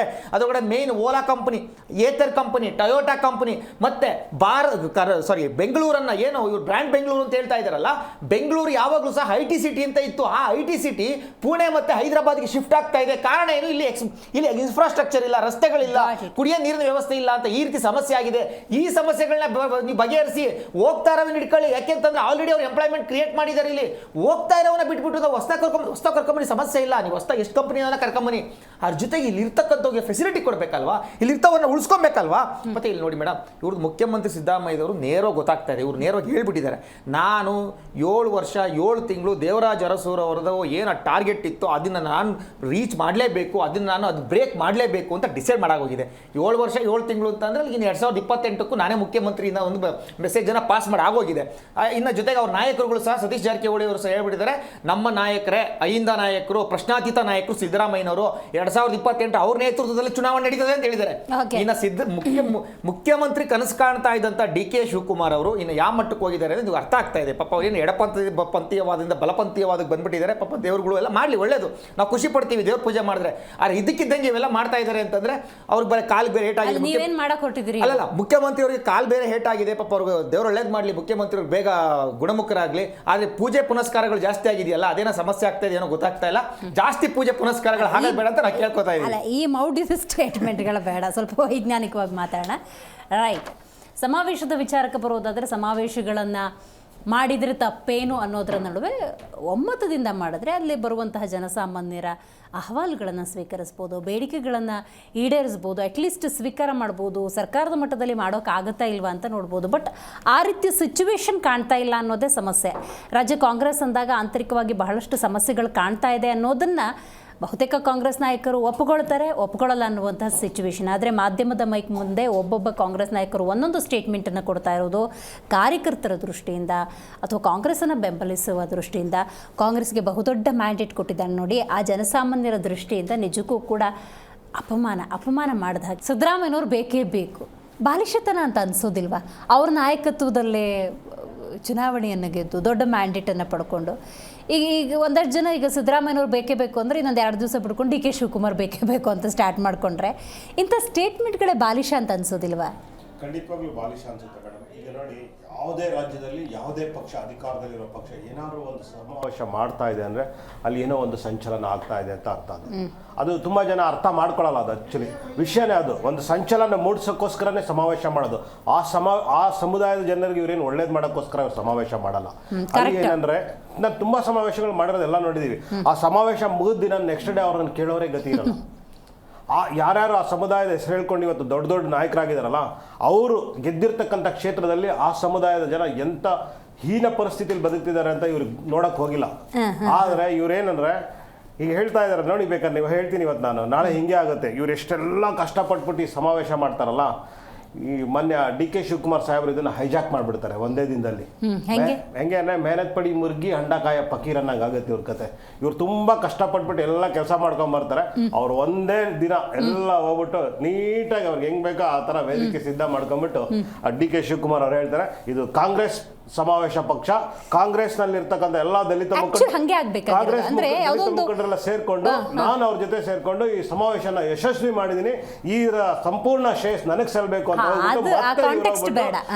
ವರಿಷ್ಠ ಹತ್ರ ಹೋಗ್ಬಿಟ್ಟು, ನೋಡಿ ಅವರೆಲ್ಲ ಮಾಡಿದಕ್ಕೆ ನಾನು ಇನ್ನೂ ಹೆಚ್ಚು ಸಂಘಟನೆ ಮಾಡಿ ಜನ ಸೇರಿಸಿ ಜನಗಳಿಗೆ ಒಳ್ಳೇದು ಮಾಡ್ತಾ ಇದ್ದೀನಿ, ನಾನು ಉಪಮುಖ್ಯಮಂತ್ರಿ ಆಗಿ ಇದನ್ನೆಲ್ಲ ನಿಭಾಯಿಸಿದ್ದೀನಿ ಅಂತ ಹೇಳಿ ಇವರು ಅದು ಹೆಸರು ಅವ್ರು ಏನೋ ವಿಪರೀತ ಪರಿಸ್ಥಿತಿಯನ್ನು ತನ್ನ ಕಡೆಗೆ ಪರಿವರ್ತನೆ ಮಾಡ್ಕೊಳ್ಳೋ ಚಾಕಚಕ್ಯತೆ DK ಶಿವಕುಮಾರ್ ಸಾಹೇಬ್ರಲ್ಲಿ ಇದೆ. ಇವ್ರು ಎಷ್ಟೇ ತಿಪ್ಪರ್ಲಾಗ ಹೊಡೋರು ಇವರು ಅಷ್ಟೇ, ಈ ಸಮಾವೇಶ ಮಾಡೋವರೆಗೂ ಅಷ್ಟೇ ಇವ್ರ ಕಿತ್ತಾಟ. ಆಮೇಲೆ ಅವ್ರು 100% ಹೈಜಾಕ್ ಮಾಡ್ತಾರೆ. ತತ್ಕ್ಷಣಕ್ಕೆ ಮಾತ್ರ ಈ ಕ್ಷಣಕ್ಕೆ ಅವ್ರು ಹೋಗ್ಬಿಟ್ಟು ಪರ್ಮಿಷನ್ ತಗೊಬಂದ್ಬಿಟ್ಟು ನಾನು ಸಕ್ಸಸ್ ಆಗಿದ್ದೀನಿ, ಈ ಕಾರ್ಯಕ್ರಮದಲ್ಲಿ ಯಶಸ್ವಿ ಆಗಿದ್ದೀನಿ ಅಂತ ಅವ್ರು ಬೀಗ್ತಾ ಇರ್ಬೋದು. ಆ ಸಮಾವೇಶ ಬಿಜೆಪಿ ಮತ್ತು ಕಾಂಗ್ರೆಸ್ ಇಬ್ರು ಈಗ ನಮ್ಮ ವಕ್ತಾರರು ಹಗರಣಗಳ ಬಗ್ಗೆ ಪ್ರಸ್ತಾಪ ಮಾಡ್ತಾ ಇದ್ರು, ನೀವು ಗಮನಿಸಿದ್ರಿ. ಒಬ್ಬರನ್ನ ಅರೆಸ್ಟ್ ಮಾಡಿ ನೋಡೋಣ, ಒಂದು ಕೇಸ್ ಒಂದು ತಾರ್ಕಿಕ ಅಂತಿಗೆ ತಗೊಂಡೋಗಿದ್ರೆ ನೋಡೋಣ ಅಂತ ಮಾತಾಡಿದ್ರು. ಅಷ್ಟು ಚೆನ್ನಾಗಿದೆ ಅಂಡರ್ಸ್ಟ್ಯಾಂಡಿಂಗು ಅಂತ. ಅದು ಯಾಕೆ ಅಂದ್ರೆ ಪಾಲುದಾರಗಳು ಇಬ್ರು, ಎರಡು ಪಕ್ಷದಲ್ಲಿ ಅಲ್ಲಿ ಪಾಲುದಾರರಿದ್ದಾರೆ. ಅಭಿವೃದ್ಧಿ ವಿಷಯ ಬಂದಾಗ ಅವ್ರ ಮೇಲೆ ಇವ್ರ ಕೆಸರ ಚಾಡ್ತಾರೆ. ಏನಾದ್ರು ಆರೋಪಗಳು ಬಂದ್ರೆ ಇಲ್ಲ ಅದು ನಮ್ಮ ಸರ್ಕಾರದ ಅಧೀನದಲ್ಲಿ ಬರಲ್ಲ, ಇವ್ರ ಸರ್ಕಾರದ, ಇವ್ರು ಬಿಟ್ಕಾಯಿನ್ ಅಂತ ಹೇಳಿದ್ರು. ಬಿಟ್ಕಾಯಿನ್ ಇರೋದು ಬಂದ್ಬಿಟ್ಟು ಇಡೀ ದೇಶಕ್ಕೇನೆ ಸಮಸ್ಯೆ. ಅದು ಆಕ್ಚುಲಿ ಒಂದು ರಾಜ್ಯಕ್ಕೆ ಸೀಮಿತ ಆಗಿಲ್ಲ. ಅದು ಬಿಟ್ಕಾಯಿನ್ ಆಕ್ಚುಲಿ ವರ್ಲ್ಡ್ ವೈಡ್ ಇದೆ. ಅದು ಇಶ್ಯೂಸ್ ಬಂದ್ರೆ ಲೆಕ್ಕ ತಗೊಂಡ್ರೆ ಅವ್ರು ಅದನ್ನ ಮಾತಾಡಲ್ಲ, ಡೆವಲಪ್ಮೆಂಟ್ ಬಗ್ಗೆ ಮಾತಾಡಲ್ಲ. ಇವ್ರದ್ದು ಏನೇ ವಿಶೇಷ ಅಂದ್ರೆ ಎಲ್ಲಾರು ಈ ಕರೆಂಟ್ ಅಫೇರ್ಸ್ ವಿಷಯ ಮಾತಾಡ್ತಾರೆ. ಒಂದು ವಾರ ಆದ್ಮೇಲೆ ಈಗ ಈ ಸಮಾವೇಶ ಮುಗಿದ್ಮೇಲೆ ಇದ್ರದ್ದು ಮರ್ತೋಗ್ಬಿಡ್ತಾರೆ, ಇನ್ನೊಂದು ಯಾವ್ದಾದ್ರು ಒಂದು ಹೊಸ ವಿಷಯ ತಗೊಬಂದ್ಬಿಡ್ತಾರೆ. ಇವ್ರೇನಾದ್ರೆ ಸುಮ್ಮನೆ ಹೇಳ್ತಾರಷ್ಟೇ, ಈ ಪಕ್ಷದಲ್ಲಿ ಈ ತರ ಸಮಾವೇಶ ನಡೀತಾರೆ, ಈ ಮುಂದಿನ ದಿನ ಬಂದ್ಬಿಟ್ಟು ಇವ್ರು ಹೇಳಿ ಅಧ್ಯಕ್ಷರು 40-30 ವರ್ಷ ಒಂದೊಂದು ಪಕ್ಷಗಳಲ್ಲಿ ಅಧಿಕಾರ, ಇವರೇ ಅಧ್ಯಕ್ಷ ಸ್ಥಾನ ಅನುಭವಿಸ್ಕೊಂಡು ಹೋಗ್ತಾ ಇದ್ರೆ ಬೇರೆ ಅನುಭವಿಸ್ಲಿ ಬಿಡಿ. ಇವಾಗ ಸಿದ್ದರಾಮಯ್ಯ ಅವರು ದಾಖಲೆ ಮಾಡೋಕ್ಕೋಸ್ಕರ ಇವ್ರು ಮುಖ್ಯಮಂತ್ರಿ ಆಗಿರ್ಬೇಕು ಅಂದ್ರೆ ಜನ, ನಾವು ಸಾಮಾನ್ಯ ಜನ ಇವ್ರು ದಾಖಲೆ ಮಾಡೋಕ್ಕೋಸ್ಕರ ನಾನೇನಕ್ಕೆ ಟ್ಯಾಕ್ಸ್ ಕಟ್ಟಬೇಕು, ನಾವ್ಯಾಕೆ ಟ್ಯಾಕ್ಸ್ ಕಟ್ಟಬೇಕು? ಅಭಿವೃದ್ಧಿ ಮಾಡಿ, ನೀವು ಕೆಲಸ ಕಾರ್ಯಗಳಲ್ಲಿ ಅಭಿವೃದ್ಧಿ ಮಾಡಿ. ಅವಾಗ ನೀವು 30 ವರ್ಷ ಆಗ್ರಿ CM, ನಮ್ಗೇನು ಅದ್ರ ಬಗ್ಗೆ ಭಿನ್ನಾಭಿಪ್ರಾಯ ಇಲ್ಲ, ಅದು ಬೇಜಾರಿಲ್ಲ. ನೀವು ಜನಸಾಮಾನ್ಯರ ಪರವಾಗಿ ಕೆಲಸ ಮಾಡಿ. ಇವತ್ತು ನೋಡಿ ಹೇಳ್ತೀನಿ, ಒಂದ್ ನಿಮಿಷ ಕಂಪ್ಲೀಟ್ ಮಾಡ್ತೀನಿ. ಈ ಕಮರ್ಷಿಯಲ್ ಎಲೆಕ್ಟ್ರಿಸಿಟಿ ಬಿಲ್ ಅವರು ಜಾಸ್ತಿ ಮಾಡೋಕ್ಕೋಸ್ಕರ ಪ್ರಪೋಸಲ್ ತಂದಿದ್ದಾರೆ. ನೀವು ಏನಕ್ಕೆ ಮಾಡ್ತಾ ಇದ್ದೀರಾ? ನೀವು ಫ್ರೀ ಕೊಡೋಕ್ಕೋಸ್ಕರ ಬೇರೆ ಬೇರೆ ಹೊಡೆದು ಕಿತ್ಕೊಂಡು ಹೆಂಗೆ ಅಂದ್ರೆ ಅರಣ್ಯ ನ್ಯಾಯ ಆಗ್ಬಿಡುತ್ತೆ ಇದು. ಹೌದು, ಇರೋರ ಹತ್ರ ಕಿತ್ಕೊಳ್ಳೋದು, ಇಲ್ಲಿರೋರ್ ಕೊಡೋದು, ಆ ತರ ಆಗ್ಬಿಡುತ್ತೆ. ಪಾಪ ಕಷ್ಟಪಟ್ಟು ಕೆಲಸ ಮಾಡಿ ವ್ಯಾಪಾರ ವಹೀಕರಣ ಮಾಡ್ಕೊಂಡು ಸುಮಾರು 20-30 ವರ್ಷಗಳಿಂದ ಒಂದು ಸಂಸ್ಥೆನ ನಿರ್ಮಾಣ ಮಾಡಿ ಅಲ್ಲಿ 10-20 ಜನ ಕೆಲಸ ಕೊಡ್ತಾ ಇರುವಂತ ಕಂಪನಿಗಳು ಅವ್ರು ಶಟ್ ಡೌನ್ ಆಗಬೇಕು ಅಂತಂದ್ರೆ ಈ ತರ ಜನ ವಿರೋಧಿ ನೀತಿಗಳು ಒಂದು ಸಂಸ್ಥೆಗಳಿಗೆ ಒಂದು ಡೆವಲಪ್ಮೆಂಟ್ಸ್ ಎಗನೆಸ್ಟ್ ಆಗಿ ನೀವು ಲಾ ಅಂಡ್ ಆರ್ಡರ್ ತಗೊಬಂದು ಪ್ರೈಸ್ ಹೈಕ್ ಮಾಡ್ತಾ ಹೋದ್ರೆ ಕಾಮನ್ ಪೀಪಲ್ ಆಗಲಿ ಅಥವಾ ಬಿಸ್ನೆಸ್ ರನ್ ಮಾಡೋರು ಏನ್ ಮಾಡ್ಬೇಕು? ಅವರು ಪ್ರತ್ಯಕ್ಷ ಹಾಗೂ ಪರೋಕ್ಷವಾಗಿ ನಾವು ನೋಡೋದಾದ್ರೆ ಒಂದು ₹1 ಶಾಂಪೂ ತಗೊಂಡ್ರು ಜನಸಾಮಾನ್ಯರು ಟ್ಯಾಕ್ಸ್ ಪೇಯರ್ಸೇ, ಎಂಥ ಬಡವನಿಂದ ಹಿಡಿದು ಎಂಥ ಶ್ರೀಮಂತನವರೆಗೂ. ಇವತ್ತಿನ ಪರಿಸ್ಥಿತಿ ಅಂಕಿಅಂಶಗಳನ್ನೇ ನೋಡೋದಾದ್ರೆ ಹೆಂಗಿದೆ ಅಂದ್ರೆ ಸಿರಿವಂತರು ಇನ್ನೂ ಸಿರಿವಂತರಾಗ್ತಿದ್ದಾರೆ, ಬಡವರು ಕುಡುಬರಾಗ್ತಿದ್ದಾರೆ. ಮೇಡಮ್, ಇವರು ಏನು ಗೊತ್ತಾ, ಸೆಂಟ್ರಲ್ ಅಲ್ಲಿ GST ನೀತಿ ತಗೊಂಡ್ಬಂದಿದ್ದಾರೆ, ಸ್ಟೇಟ್ ಅಲ್ಲಿ ಇವ್ರದೇ ನೀತಿ ಒಂದು GST ಜೊತೆಗೆ ಇವ್ರದ್ದು ಒಂದು ಲೋಕಲ್ ಟ್ಯಾಕ್ಸ್ ಏನೇನ್ ಬೇಕು ಹೆಂಗ್ ಬೇಕೋ ಅವ್ರ ಪ್ರೈಸ್ ಹೈಕ್ ಮಾಡ್ತಾರೆ. ಯಾಕಂದ್ರೆ ಇಂಡಿಪೆಂಡೆಂಟ್ ಸ್ಟೇಟ್ ಆಗಿರೋದ್ರಿಂದ ಇವ್ರಿಗೆ ಸಂಪೂರ್ಣ ಅಧಿಕಾರ ಇದೆ. ಅಬ್ಕಾರಿನಲ್ಲಿ ಇರ್ಬೋದು, ಎಲೆಕ್ಟ್ರಿಸಿಟಿ ಇರ್ಬೋದು, ವಾಟರ್ ಇರ್ಬೋದು, whatever they want they hike the price. ಮತ್ತೆ ಓಟು ಹಾಕ್ಬೇಕು, ಅದನ್ನು ಏನ್ ಮಾಡ್ಕೋತಾರೋ ಗೊತ್ತಿಲ್ಲ. ಆದ್ರೆ ಪ್ರೈಸ್ ಹೈಕಲ್ ಮಾತ್ರ ಕಾಂಪಿಟೇಷನ್, ಒಬ್ರಿಗಿಂತ ಒಬ್ರು ಕಾಂಪಿಟೇಷನ್ ಅಲ್ಲಿ ಪ್ರೈಸ್ ಹೈಕ್ ಮಾಡ್ಕೊಂಡ್ ಬರ್ತಾರೆ. ಜನಸಾಮಾನ್ಯರನ್ನ ಹೆಂಗೆ ಅಂದ್ರೆ ಕೂಪಕ್ಕೆ ತಳ್ಳಿಬಿಟ್ಟಿದ್ದಾರೆ. ಮುಂದಿನ ದಿನ ಇವ್ರಿಗೆ ಇನ್ವೆಸ್ಟ್ ಕರ್ನಾಟಕ ಬಂತಲ್ಲ, ಆ ಇನ್ವೆಸ್ಟ್ ಕರ್ನಾಟಕ ತಗೊಂಬರ್ತಾ ಇರೋದು ಏನಕ್ಕೆ ಅಂದ್ರೆ ಇವ್ರ 5 ಯೋಜನೆಗಳನ್ನ ಸರಿದೂಗಿಸಕ್ಕೋಸ್ಕರನೇ ತರ್ತಾ ಇದ್ದಾರೆ ಹೊರತು ರಾಜ್ಯದ ಅಭಿವೃದ್ಧಿ ಹಿತದೃಷ್ಟಿಯಿಂದ ಇವರು 5 ಯೋಜನೆಗಳ ಇನ್ವೆಸ್ಟ್ ಕರ್ನಾಟಕ ಏನ್ ಮಾಡ್ತಾ ಇಲ್ಲ. ಇವರು 3 ವರ್ಷ ಹೆಂಗಾದ್ರೂ ಮಾಡಿ ನಮ್ಮ ಕಳಿಸ್ಬಿಟ್ರೆ ಮುಂದಿನ ಸಾರ್ವತ್ರಿಕ ಚುನಾವಣೆ ಏನ್ ಬರ್ತಲ್ಲ MP ಎಲೆಕ್ಷನ್, ಅಲ್ಲಿ ಬ್ಯಾಲೆನ್ಸ್ ಮಾಡ್ಕೊಂಡು ಹೋದ್ರೆ ಇನ್ನೊಂದು 20-30 ಸೀಟ್ ಹೈಕ್ ಮಾಡ್ಕೊಳ್ಳೋಣ. ಈ ಕರ್ನಾಟಕ ರಾಜ್ಯ ಒಂದೇ ಇವಾಗ ಇವ್ರಿಗೆ ಉಳ್ಕೊಂಡಿರೋ ಸಂಪದ್ಭರಿತ ರಾಜ್ಯ ಕಾಂಗ್ರೆಸ್ಗೆ. ಇಲ್ಲಿಂದ ಸೋರ್ಸ್ಗೆ ಇಲ್ಲಿ ಸ್ಟೇಟ್ ಕಳ್ಕೊಂಡ್ಬಿಟ್ರೆ ನೆಕ್ಸ್ಟ್ ಭವಿಷ್ಯದಲ್ಲಿ ಕಾಂಗ್ರೆಸ್ ತುಂಬಾ ಹೀನಾಯ ಸ್ಥಿತಿಗೆ ಬರುತ್ತೆ ಅನ್ನೋ ಒಂದು ದೃಷ್ಟಿಕೋನ ಇಟ್ಕೊಂಡು ಇವರು ಮುಂದಿನ ದಿನಗಳಲ್ಲಿ ಇಲ್ಲಿ ಸಂಪನ್ಮೂಲನ ಕ್ರೋಢೀಕರಿಸಿ ಬೇರೆ ಬೇರೆ ರಾಜ್ಯಗಳಲ್ಲಿ ಗೆಲ್ಲಕ್ಕೋಸ್ಕರ ಇವರು ಇನ್ವೆಸ್ಟ್ ಕರ್ನಾಟಕ ತಗೊಬಂದಿದ್ದಾರೆ. ಅಂಡ್ ಇಟ್ ಲುಕ್ಸ್ ಲೈಕ್ ಏನು ಅಂದ್ರೆ ಡೈವರ್ಟಿಂಗ್ ದ ಸಬ್ಜೆಕ್ಟ್ ಅಂತ ಹೇಳಿ. ಹೆಂಗೆ ಅಂದ್ರೆ ಇವ್ರ ಆಂತರಿಕ ಸಮಸ್ಯೆ ಜನರ ಮುಂದೆ ಬಿಟ್ಬಿಟ್ರು. ಅಯ್ಯೋ ಕೋನರೆಡ್ಡಿ ಹಿಂಗ್ ಅಂದ್ಬಿಟ್ರು, ಅಯ್ಯೋ KN ರಾಜಣ್ಣ ಹಿಂಗ್ ಅಂದ್ಬಿಟ್ರು, ಅಯ್ಯೋ DK ಶಿವಕುಮಾರ್ ಅವ್ರ ಹಂಗಾರ ಮುಂದುವರಿಯಲ್ವಾ, ಓ ಸಿದ್ದರಾಮಯ್ಯನವರು ಮುಖ್ಯಮಂತ್ರಿ ಆಗಿರ್ತಾರ ಇಲ್ವಾ ಅಂತ ಒಂದು ತಲೆಯಲ್ಲಿ ಒಂದು ವಿಷಯ ಕೊಟ್ಬಿಟ್ರು ಜನಕ್ಕೆ.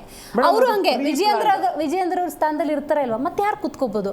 ಸಬ್ಜೆಕ್ಟ್ ಅನ್ನು ಬಿಟ್ಬಿಟ್ಟು ಅಗತ್ಯ ವಸ್ತುಗಳು ಒಂದು ಶಾಂಪೂಯಿಂದ ಹಿಡಿದು ಬೇಳೆ ಕಾಳಿಂದ ಹಿಡಿದು ಹಾಲು ಮೊಸರಿಂದ ಹಿಡಿದು ಎಲ್ಲ ಪ್ರೈಸ್ ಹಾಕಿದೆ. And it is purely diverting the subject. 100ಕ್ಕೆ 100 ಸತ್ಯ ಮೇಡಮ್. ಇದು ಇವ್ರದ್ದು ಮುಂಚೆನೆ ಪ್ಲಾನ್ ಇರ್ತಿದ್ದು. ಹೆಂಗಂದ್ರೆ ನೀವು ಅವಾಗ ಮಾತಾಡ ನೀನ್ ಜಿಗಿಟ್ದಂಗೆ ಮಾಡೋ, ನಾನು ಮಗು ತೂಗ್ದಂಗೆ ಮಾಡ್ತೀನಿ ಅಂತ. ಒಬ್ರು ತೊಟ್ಲು ತೂಗ್ತಾರೆ, ಒಬ್ರು ಮಗು ಜಿಗಿಡ್ತಾರೆ. ಆದ್ರೆ ಅಂತಿಮವಾಗಿ ಜನರ ಸಮಸ್ಯೆಗಳನ್ನ ಕೇಳಲ್ಲ. ಕೊನೆಗೆ ಕಷ್ಟಪಡೋರು ಸಾಮಾನ್ಯ ಪ್ರಜೆಗಳೇ. ನಮ್ಮ ರಾಜ್ಯದಲ್ಲಿರ್ಬೋದು, ರಾಷ್ಟ್ರದಲ್ಲಿರ್ಬೋದು, ಯಾರೂನು ಸಾಮಾನ್ಯ ಜನಗಳ ಬಗ್ಗೆ ಏನು ಯೋಚನೆ ಮಾಡಲ್ಲ ಇವರು. ಬರೀ ಅವರು ಅಧಿಕಾರದಲ್ಲಿರಬೇಕು, ಅವ್ರ ಕಡೆಯವ್ರ ಅಧಿಕಾರದಲ್ಲಿರಬೇಕು. ಇಲ್ಲ ಅಂತಂದ್ರೆ ಅವ್ರಿಗೆ ಇಷ್ಟ ಬಂದಂಗೆ ವಾಚಾಮಗೋಚಾರ ಒಬ್ಬರ ಮೇಲೆ ಒಬ್ರು ಕೂಗಾಡ್ಕೊಂಡು ಅದನ್ನ ಅಲ್ಲಿ ಮುಗಿಸ್ಬಿಡ್ತಾರೆ. ರೈಟ್ ದರ್ಶನ್ ಅವರೇ, ಆಂತರಿಕವಾಗಿ ಸಮಸ್ಯೆ ಇದ್ರೆ ಅದನ್ನು ಆದಷ್ಟು ಬೇಗ ಬಗೆಹರಿಸ್ಕೋಬೇಕು. ಮೊನ್ನೆ ಮಲ್ಲಿಕಾರ್ಜುನ್ ಖರ್ಗೆ ಅವರು ಬಂದ್ಬಿಟ್ಟು ಹೆಂಗೆ ಒಂದು ಆದೇಶವನ್ನು ಹೊರಡಿಸಿದ್ರು, ಆ ಥರ ಹೊರಡಿಸಿದ್ರೆ ನಿಜಕ್ಕೂ ನಿಮ್ಮ ಮೇಲೆ ಜನ ಇಟ್ಟಿರುವಂಥ ನಂಬಿಕೆನ ಉಳಿಸ್ಕೊಂಡಂಗಾಗುತ್ತೆ. ಹೆಂಗೆ ಸಾರ್ಟ್ ಔಟ್ ಮಾಡ್ಕೋತೀರಿ ಅಂತ? ಜನರು ನಮ್ಮ ಮೇಲೆ ನಂಬಿಕೆ ಏನು ಇಟ್ಕೊಂಡಿದ್ದಾರೆ, ಅವರ ವಿಶ್ವಾಸವನ್ನು ಖಂಡಿತವಾಗ್ಲೂ ನಾವು ಉಳಿಸ್ಕೊಂಡಿದ್ದೀವಿ, ಮುಂದೆನೂ ಉಳಿಸ್ಕೊಳ್ತೀವಿ. ಅದರಲ್ಲಿ 2 ಮಾತಿಲ್ಲ. ಈಗ ಈ ಸದ್ಯದ ಈ ಒಂದು ಚರ್ಚೆಗಳಾಗ್ತಾ ಇದೆ ಅಷ್ಟೇ. So it will be all right. ಮತ್ತೆ 1-2 ಪ್ರಶ್ನೆಗಳಿಗೆ ನಾನು ಉತ್ತರ ಕೊಡಲೇಬೇಕು ಮೇಡಮ್. ಇವತ್ತು ನರೇಂದ್ರ ಮೋದಿ ಅವರು ಅಕ್ಕಿ ಕೊಡ್ತಾ ಇದ್ರು ಅಂತ ಅವ್ರು ಹೇಳಿದ್ರು. ಮನಮೋಹನ್ ಸಿಂಗ್ ಅವರು ಫುಡ್ ಸೆಕ್ಯೂರಿಟಿ ಆಕ್ಟ್ ತಂದಿದ್ದಾರೆ ಅನ್ನುವಂಥದ್ದು ನಾವು ಮರೆಯೋಗಿಲ್ಲ. ಪಂಚಾಯತ್ ರಾಜಲ್ಲಿ ಇವತ್ತು ರಿಪೋರ್ಟ್ ಬಂದಿದೆ, ಇಡೀ ದೇಶಕ್ಕೆ ಕರ್ನಾಟಕ ನಂಬರ್ 1. KSRTCನಲ್ಲಿ ಕರ್ನಾಟಕ ನಂಬರ್ 1. 9 ಪ್ರಶಸ್ತಿಗಳನ್ನ ನಾವು ತಗೊಂಡಿದ್ದೀವಿ. ಇದು ನಾವು 13ರಲ್ಲಿ ಆಳ್ವಿಕೆ ಬಿಡುವಾಗ 13 ಕೋಟಿ ಅಷ್ಟೇ ಸಾಲ ಇತ್ತು. ಇವರು ಆಳ್ವಿಕೆ ಬಿಡುವಾಗ KSRTCನಲ್ಲಿ 5,000 ಕೋಟಿ ಸಾಲವನ್ನು ಇಟ್ಟರು. ಅದಾಗಿ ನಾವು 5,800 ಬಸ್ಸುಗಳನ್ನ ಖರೀದಿ ಮಾಡಿದ್ದೀವಿ. ಇದು ವಾಸ್ತವ ಸತ್ಯ. ಮತ್ತೆ ಇವ್ರು ಹೇಳ್ತಾ ಇದ್ರು, ಅವ್ರು ಇನ್ನೊಂದು ಹೇಳಿದ್ರು, GDP ಏನೋ ಬಿದ್ದೋಗಿದೆ ಅಂತೇಳಿ. ಇಡೀ ದೇಶದ ರಿಪೋರ್ಟ್ ಅಲ್ಲಿ ಕರ್ನಾಟಕನೇ GDPನಲ್ಲಿ ನಂಬರ್ 1 ಇಡೀ ದೇಶಕ್ಕೆ. ಏನು GST ಕೊಡೋದ್ರಲ್ಲಿ ಕರ್ನಾಟಕನೇ ನಂಬರ್ 2. ಇವತ್ತು GST ದರಗಳು ಏನೇನಾಗಿದೆ, GDP number 1, GDP number 1. Karnataka. ಆಮೇಲೆ ಇವರು ಕೆಲವೊಂದು ವಿಚಾರಗಳನ್ನ ಮಾತಾಡ್ತಾ ಇದ್ರು. ಹೌದು, ಕೆಲವೊಂದು ನಾವು ದರ ಏರಿಕೆ ಮಾಡಿರ್ಬೋದು. ಕಾರಣ ಏನು, ನಮ್ಮ ಟ್ಯಾಕ್ಸ್ ಹಣಗಳನ್ನ, ನಮ್ಮ ಹಣಕಾಸು ಆಯೋಗದ ಹಣಗಳನ್ನ, ನಮ್ಮ ಯೋಜನೆಯ ಹಣಗಳನ್ನ ಕೇಂದ್ರ ಕೊಟ್ಟಿಲ್ಲ ಸ್ವಾಮಿ. 4 ಲಕ್ಷ ಕೋಟಿ ತೆರಿಗೆಯನ್ನ ನಾವು ಕಟ್ತಾ ಇದೀವಿ, ನಾವು ಬೇಡ್ತಾ ಇದೀವಿ, ನಮಗೆ ವಾಪಸ್ ಕೊಡಿ ಅಂತೇಳಿ. ನಮಗೆ ಕಳೆದ ಬಾರಿದು ಭದ್ರಾ ಹಣ ಸಿಕ್ಲಿಲ್ಲ, ಭದ್ರಾ ಮೇಲ್ದಂಡೆದು, ಆಮೇಲೆ ಪೆರಿಪಲ್ ರಿಂಗ್ ರೋಡ್ ಸಿಕ್ಲಿಲ್ಲ, ಆಮೇಲೆ ಕೆರೆಕಟ್ಟೆ ಅಭಿವೃದ್ಧಿ 3,000 ಕೋಟಿ ರೂಪಾಯಿ ಹಣ ಸಿಕ್ಕಿಲ್ಲ. ನಾವು ಕೇಳಿದೀವಿ, ಅವ್ರು ಅನೌನ್ಸ್ ಮಾಡಿದ್ದಾರೆ ಬಜೆಟ್ ಅಲ್ಲಿ. ಈ ಬಾರಿ ಬಜೆಟ್ ಮೇಡಮ್ 48 ಲಕ್ಷ ಕೋಟಿನಲ್ಲಿ ಕರ್ನಾಟಕದ ಯಾವ ಯಾರು ಸರ್ ನೋಡಿ, ಮೇಕೆದಾಟುಗೆ ನಾವು ಕರೆದ್ವಿ, ಮೇಕೆದಾಟು ಕರೆದ್ವಿ ಕುಮಾರಸ್ವಾಮಿ ಅವರು ಮೇಕೆದಾಟು ಪಾದಯಾತ್ರೆ ಇದು ಯಾವ್ದು ಸಭೆಗೆ ಬರಲಿಲ್ಲ. ಆಮೇಲೆ ಇನ್ನೊಂದು ಇನ್ವೆಸ್ಟ್ ಕರ್ನಾಟಕ ಅಂದಿದ್ದಕ್ಕೆ ಕುಮಾರಸ್ವಾಮಿ ಅವರೊಂದು ಟ್ವೀಟ್ ಮಾಡಿದ್ರು, ಮೇಡಮ್ ನಾನು ಸಂಸತ್ನಲ್ಲಿ ಏನೋ ಚರ್ಚೆನಲ್ಲಿ ಇರ್ತೀನಿ ಅಂತ. ಮಂಡ್ಯದಲ್ಲಿ ಯಾರ್ದು ಬೀಗ್ ರೂಟ್ ಬಾಡೂಟ ಮಾಡಕ್ ಹೋಗಿದ್ರಂತ. ನೆನ್ನೆ ಇಲ್ಲಿ ಇದು ನಡೀತಾ ಇತ್ತು. ಅದೇ MB ಪಾಟೀಲ್ರು ಅವ್ರದ್ದೇ ಇಲಾಖೆ ಬರುವಂತದ್ದು. ಈ ರೀತಿಯಾದಂತ ದ್ವೇಷ, ತಾತ್ಸಾರ, ಮನೋಭಾವನೆಗಳನ್ನ ಕೇಂದ್ರ ಸಚಿವರು ಇಟ್ಕೊಂಡು ಆಯ್ತು. ಇವತ್ತು ಇವರೆಲ್ಲ 4 ಜನ ಕೇಂದ್ರ ಮಂತ್ರಿಗಳು, ವಿತ್ತ ಸಚಿವರು ರಾಜ್ಯಸಭೆ ಕರ್ನಾಟಕದಿಂದ, ಕರ್ನಾಟಕಕ್ಕೆ ₹1 ಇಲ್ಲ. ಕೇಂದ್ರ ಸಚಿವರು ಕುಮಾರಸ್ವಾಮಿ, ಕರ್ನಾಟಕಕ್ಕೊಂದು ಉದ್ಯೋಗ ಇಲ್ಲ, ವಿಶೇಷ ಕೈಗಾರಿಕಾ ಘಟಕ ಇಲ್ಲ, ₹1 ಹಣ ಇಲ್ಲ. ಶೋಭಾ ಕರ್ನಾಟಕ ಅವ್ರ ಇಲಾಖೆಯಲ್ಲಿ ಏನ್ ಕೊಟ್ಟಿದ್ದಾರೆ, ಸೋಮಣ್ಣ ಅವರು ಎಷ್ಟು ಬೂರಿ ಬಿಟ್ಟಿದ್ದಾರೆ ಅಂತ ಹೇಳ್ಬಿಟ್ಟು ಇವತ್ತು ಸಿದ್ದರಾಮಯ್ಯ ಟ್ವೀಟ್ ಮಾಡಿದ್ದಾರೆ, ಸುಳ್ಳು ಯಾವ್ಯಾವ್ದೋ ಕೊಟ್ಟಿದ್ದೀವಿ ಅಂತ ಹೇಳಿ. ಆಮ್ ಆದ್ಮಿ ಪಕ್ಷದ ಜನಪ್ರಿಯ ಕಾರ್ಯಕ್ರಮಗಳನ್ನ ಹೈಜಾಕ್ ಮಾಡಿ ಮಧ್ಯಪ್ರದೇಶದಲ್ಲಿ ಲಾಡ್ಲಿ ಬೆಹನ ಕಾರ್ಯಕ್ರಮ ತಗೊಂಬಂದು ಅದರಲ್ಲಿ ಯಶಸ್ವಿಯಾರು ಜನಗಳಿಗೆ ಸುಳ್ಳು ಆಚರಣೆಗೊಂಡು ಬಿಜೆಪಿ ಅವರು. ಇಲ್ಲಿ ಕರ್ನಾಟಕದಲ್ಲಿ ಕಾಂಗ್ರೆಸ್ ಅವರು ಸೇಮ್ ನಮ್ಮದೇ ಕಾರ್ಯಕ್ರಮಗಳನ್ನ ಕಾಪಿ ಮಾಡಿ ಸ್ವಾತಂತ್ರ್ಯ ಬಂದಾಗಿಂದ ಅಧಿಕಾರಕ್ಕೆ ಬರೋದ್ರಲ್ಲಿ ಯಶಸ್ವಿ ಅಧಿಕಾರ ಸಿಕ್ಕಿದ ಮೇಲೆ ಅದನ್ನ ನಿಭಾಯಿಸಿದ್ದಾರೆ. GDP Maharashtra first, second Tamil Nadu, third Karnataka. Okay, got it. ನೀವು ಇನ್ನೊಬ್ಬರ ಬಗ್ಗೆ ಕಮೆಂಟ್ ಮಾಡೋದಲ್ಲ, ನಿಮ್ಮ ಆಂತರಿಕ ಸಮಸ್ಯೆ ಯಾವಾಗ ಬಗೆಹರಿಸ್ಕೊತೀರಿ? ನೋಡಿ, ನಾನು ನಿಮಗೆ ಕ್ಲಿಯರ್ ಆಗಿ ಮೊದಲಿಂದಲೂ ಹೇಳ್ತಾ ಇದ್ದೀನಿ, ಈಗಲೂ ಹೇಳ್ತಾ ಇದ್ದೀನಿ. ಇನ್ನು 15 ದಿವಸದಲ್ಲಿ ನಮ್ಮ ಅಧ್ಯಕ್ಷ 15 ದಿವಸ ಅಂತ ಹೇಳಿ 15 ದಿವಸದಲ್ಲಿ ಅಧ್ಯಕ್ಷ ಚುನಾವಣೆ ಮುಗಿಯುತ್ತೆ. 15 ದಿವಸ ಆದ್ಮೇಲೆ ನಮ್ದು ಅಧ್ಯಕ್ಷರ ಚರ್ಚೆನೇ ಇರಲ್ಲ. ಯಾರಾದ್ರೂ ಆಗ್ಲಿ ಎಲ್ಲರನ್ನು ಅಕ್ಸೆಪ್ಟ್ ಮಾಡ್ತೀವಿ. ಮತ್ತೆ ಇನ್ನೊಂದು ನಾನು ಪಾಯಿಂಟ್ ಕೊನೆಯದಾಗಿ ಹೇಳ್ಬಿಡ್ತೀನಿ. GST ವಿಚಾರ ಹೇಳಿದ್ರು. GST ವಿಚಾರದಲ್ಲಿ ಎರಡು GST ಇದೆ, ಒಂದು CGST, ಒಂದು SGST. SGST ಡೈರೆಕ್ಟ್ ಸ್ಟೇಟಿಗೆ ಬರ್ತದೆ. ಆ ಹಣ ಇವ್ರು ಏನ್ ಲೆಕ್ಕ ಕೊಡ್ಬೇಕು ಫಸ್ಟ್. ಸೆಕೆಂಡ್ CGST ಅಲ್ಲಿ 42% ಸ್ಟೇಟಿಗೆ ಬರ್ತದೆ. ಸೊ ಅದನ್ನ ಆ ಹಣ ಏನ್ ಮಾಡ್ತಾರೆ ಅಂತ ಅದನ್ನ ಲೆಕ್ಕ ಕೊಡಬೇಕು. ಮತ್ತೆ ಈ ಹಣ ಮತ್ತೆ ಟ್ಯಾಕ್ಸ್ ಡೆವಲ್ಯೂಷನ್ ಅಲ್ಲಿ ಬರ್ತಕ್ಕಂಥ ಹಣಗಳು, ಆ ಹಣಗಳನ್ನ ಆಯಾ ರಾಜ್ಯಗಳ ಜನತೆ ಆಧಾರದ ಮೇಲೆ ಮತ್ತೆ ಒಂದು ಏನ್ ಏರಿಯಾ ಇರ್ತದೆ ಅದರ ಆಧಾರದ ಮೇಲೆ ಟ್ಯಾಕ್ಸ್ ಡೆವಲ್ಯೂಷನ್ ಆಗುತ್ತೆ. ಅದಕ್ಕೂ ಕೇಂದ್ರಕ್ಕೂ ಸಂಬಂಧನೇ ಇಲ್ಲ. ಸೊ ಈ ಹಣಗಳಲ್ಲಿ ಏನೇನ್ ಮಾಡ್ತಾವ್ರೆ ಅಂತ ಲೆಕ್ಕ ಕೊಡ್ಲಿ. ಮತ್ತೆ ಈ ಲೆಕ್ಕ ಕೊಡದ್ರೆ ಸುಮ್ನೆ ಇವರು ಟ್ಯಾಕ್ಸ್ ಬಂದಿಲ್ಲ, ನಮ್ಗೆ ದುಡ್ಡು ಬಂದಿಲ್ಲ ಅಂತಂದ್ರೆ ಇವ್ರು ಖರ್ಚು ಮಾಡ್ಕೊಂಡು ಓಡಾಡಕ್ಕೆ, ಇವ್ರು ಭ್ರಷ್ಟಾಚಾರ ಮಾಡ್ಲಿಕ್ಕೆ ದುಡ್ಡು ಕೊಡ್ಲಿಕ್ಕೆ ಆಗಲ್ಲ. 35,000 ಕೋಟಿ ಸರ್ಪ್ಲಸ್ ಬಜೆಟ್ ಅನ್ನ ಇದೇ ಬೊಮ್ಮಾಯಿ ಅವರು ಮಾಡ್ಬಿಟ್ಟು ಕೆಳಗಡೆ ಇಳಿದಿದ್ದು. ಆ 35,000 ಕೋಟಿ ಸರ್ಪ್ಲಸ್ ಬಜೆಟ್ ಇದ್ದಿದ್ದು ಇವ್ರು 2 ಲಕ್ಷ ಕೋಟಿ ಸಾಲ ಮಾಡಿಕ್ಕಿದ್ದಾರೆ. ಇವತ್ತು ರಾಜ್ಯದಲ್ಲಿ ಇವತ್ತು ಸಾಲ ಜಾಸ್ತಿ ಆಗ್ತಾ ಇದೆ. ಇದು ಕಾರಣ ಇವರ ಸರ್ಪ್ಲಸ್ ಬಜೆಟ್ ಇದೆ, ನೆಗೆಟಿವ್ ಬಜೆಟ್ ಹೋಗಿದೆ ಅಂತಂದ್ರೆ ಇವತ್ತು ರಾಜ್ಯದ ಪರಿಸ್ಥಿತಿ ಏನು? ಸೊ ಅದರಿಂದ ಇವತ್ತು ರಾಜ್ಯ ವಿರೋಧಿಸಬೇಕಾಗಿರೋರು ನೀವು ಪ್ರತಿಭಟಿಸಬೇಕಾಗಿರೋರು ಮಾಡ್ತಾ ಇದ್ದೀವಿ. ನೋಡಿ, ನಮ್ಮಲ್ಲಿ ಒಳಗಡೆ ಇರಬಹುದು, ಆದ್ರೆ ನಮ್ಮ ಒಂದು ಜವಾಬ್ದಾರಿಯನ್ನ ಮರ್ತಿಲ್ಲ, ನಮ್ಮ ಜವಾಬ್ದಾರಿ ಮಾಡ್ತಲೇ ಇದ್ದೀವಿ. ಕಾರ್ಯಕ್ರಮದಲ್ಲಿ ಭಾಗಿಯಾಗಿದ್ದಕ್ಕಾಗಿ ಧನ್ಯವಾದಗಳು. ಒಟ್ಟಾರೆ KPCC ಅಧ್ಯಕ್ಷ ಸ್ಥಾನದ ಬದಲಾವಣೆ, CM ಗಾದಿಯ ಬದಲಾವಣೆ, ಇಂಥ ಚರ್ಚೆಗಳ ನಡುವೆ ಆಂತರಿಕವಾಗಿ ಬಹಳಷ್ಟು ಸಮಸ್ಯೆಗಳು ಕಾಣ್ತಾ ಇದೆ. ಆದಷ್ಟು ಬೇಗ ಅದನ್ನ ಬಗೆಹರಿಸ್ಕೊಳ್ಳಿ. ಈಗ ಸಿದ್ದರಾಮಯ್ಯನವರ ರಾಜಕೀಯ ನಿವೃತ್ತಿ ಕುರಿತಂತೆ ಆ ಚರ್ಚೆ ಇದೆಯಲ್ಲ, ಅದು ಸ್ವಲ್ಪ ಬಾಲಿಶ ಅಂತ ಅನ್ಸುತ್ತೆ. ಅಭಿವೃದ್ಧಿ ಕುರಿತಂತೆ ಚರ್ಚೆ ಮಾಡಲಿ, 4 ಜನ ಮಿನಿಸ್ಟ್ರು ಕೂತ್ಕೊಳ್ಳಿ, ಈ ಕ್ಷೇತ್ರದಲ್ಲಿ ಹಿಂಗಾಗಿದೆ, ಇಲ್ಲಿ ಚೇಂಜಸ್ ಮಾಡಬೇಕು, ನೀವು ಯಾಕೆ ಮಾಡಿಲ್ಲ, ನಾವೆಲ್ಲಿ ಎಡವಿದ್ದೀವಿ, ನಾವೇನು ಸರಿ ಮಾಡಿದ್ದೀವಿ, ಇಂಥ ಚರ್ಚೆಗಳನ್ನು ಮಾಡಿ ಜನ ಖುಷಿ ಪಡ್ತಾರೆ. ನಿಮ್ಮನ್ನು ಆಯ್ಕೆ ಮಾಡಿದ್ದಕ್ಕೂ ಸಾರ್ಥಕ ಅನ್ನುವಂಥ ಮನೋಭಾವ ಬರುತ್ತೆ ಅಂತ ಹೇಳ್ತೀವಿ. ಇವತ್ತಿನ ಕಾರ್ಯಕ್ರಮವನ್ನು ಮುಗಿಸೋಣ. ನೋಡ್ತಾ ಇರಿ ಜಿ ಕನ್ನಡ ನ್ಯೂಸ್, ಸತ್ಯವೇ ಸುದ್ದಿಯ ಜೀವ.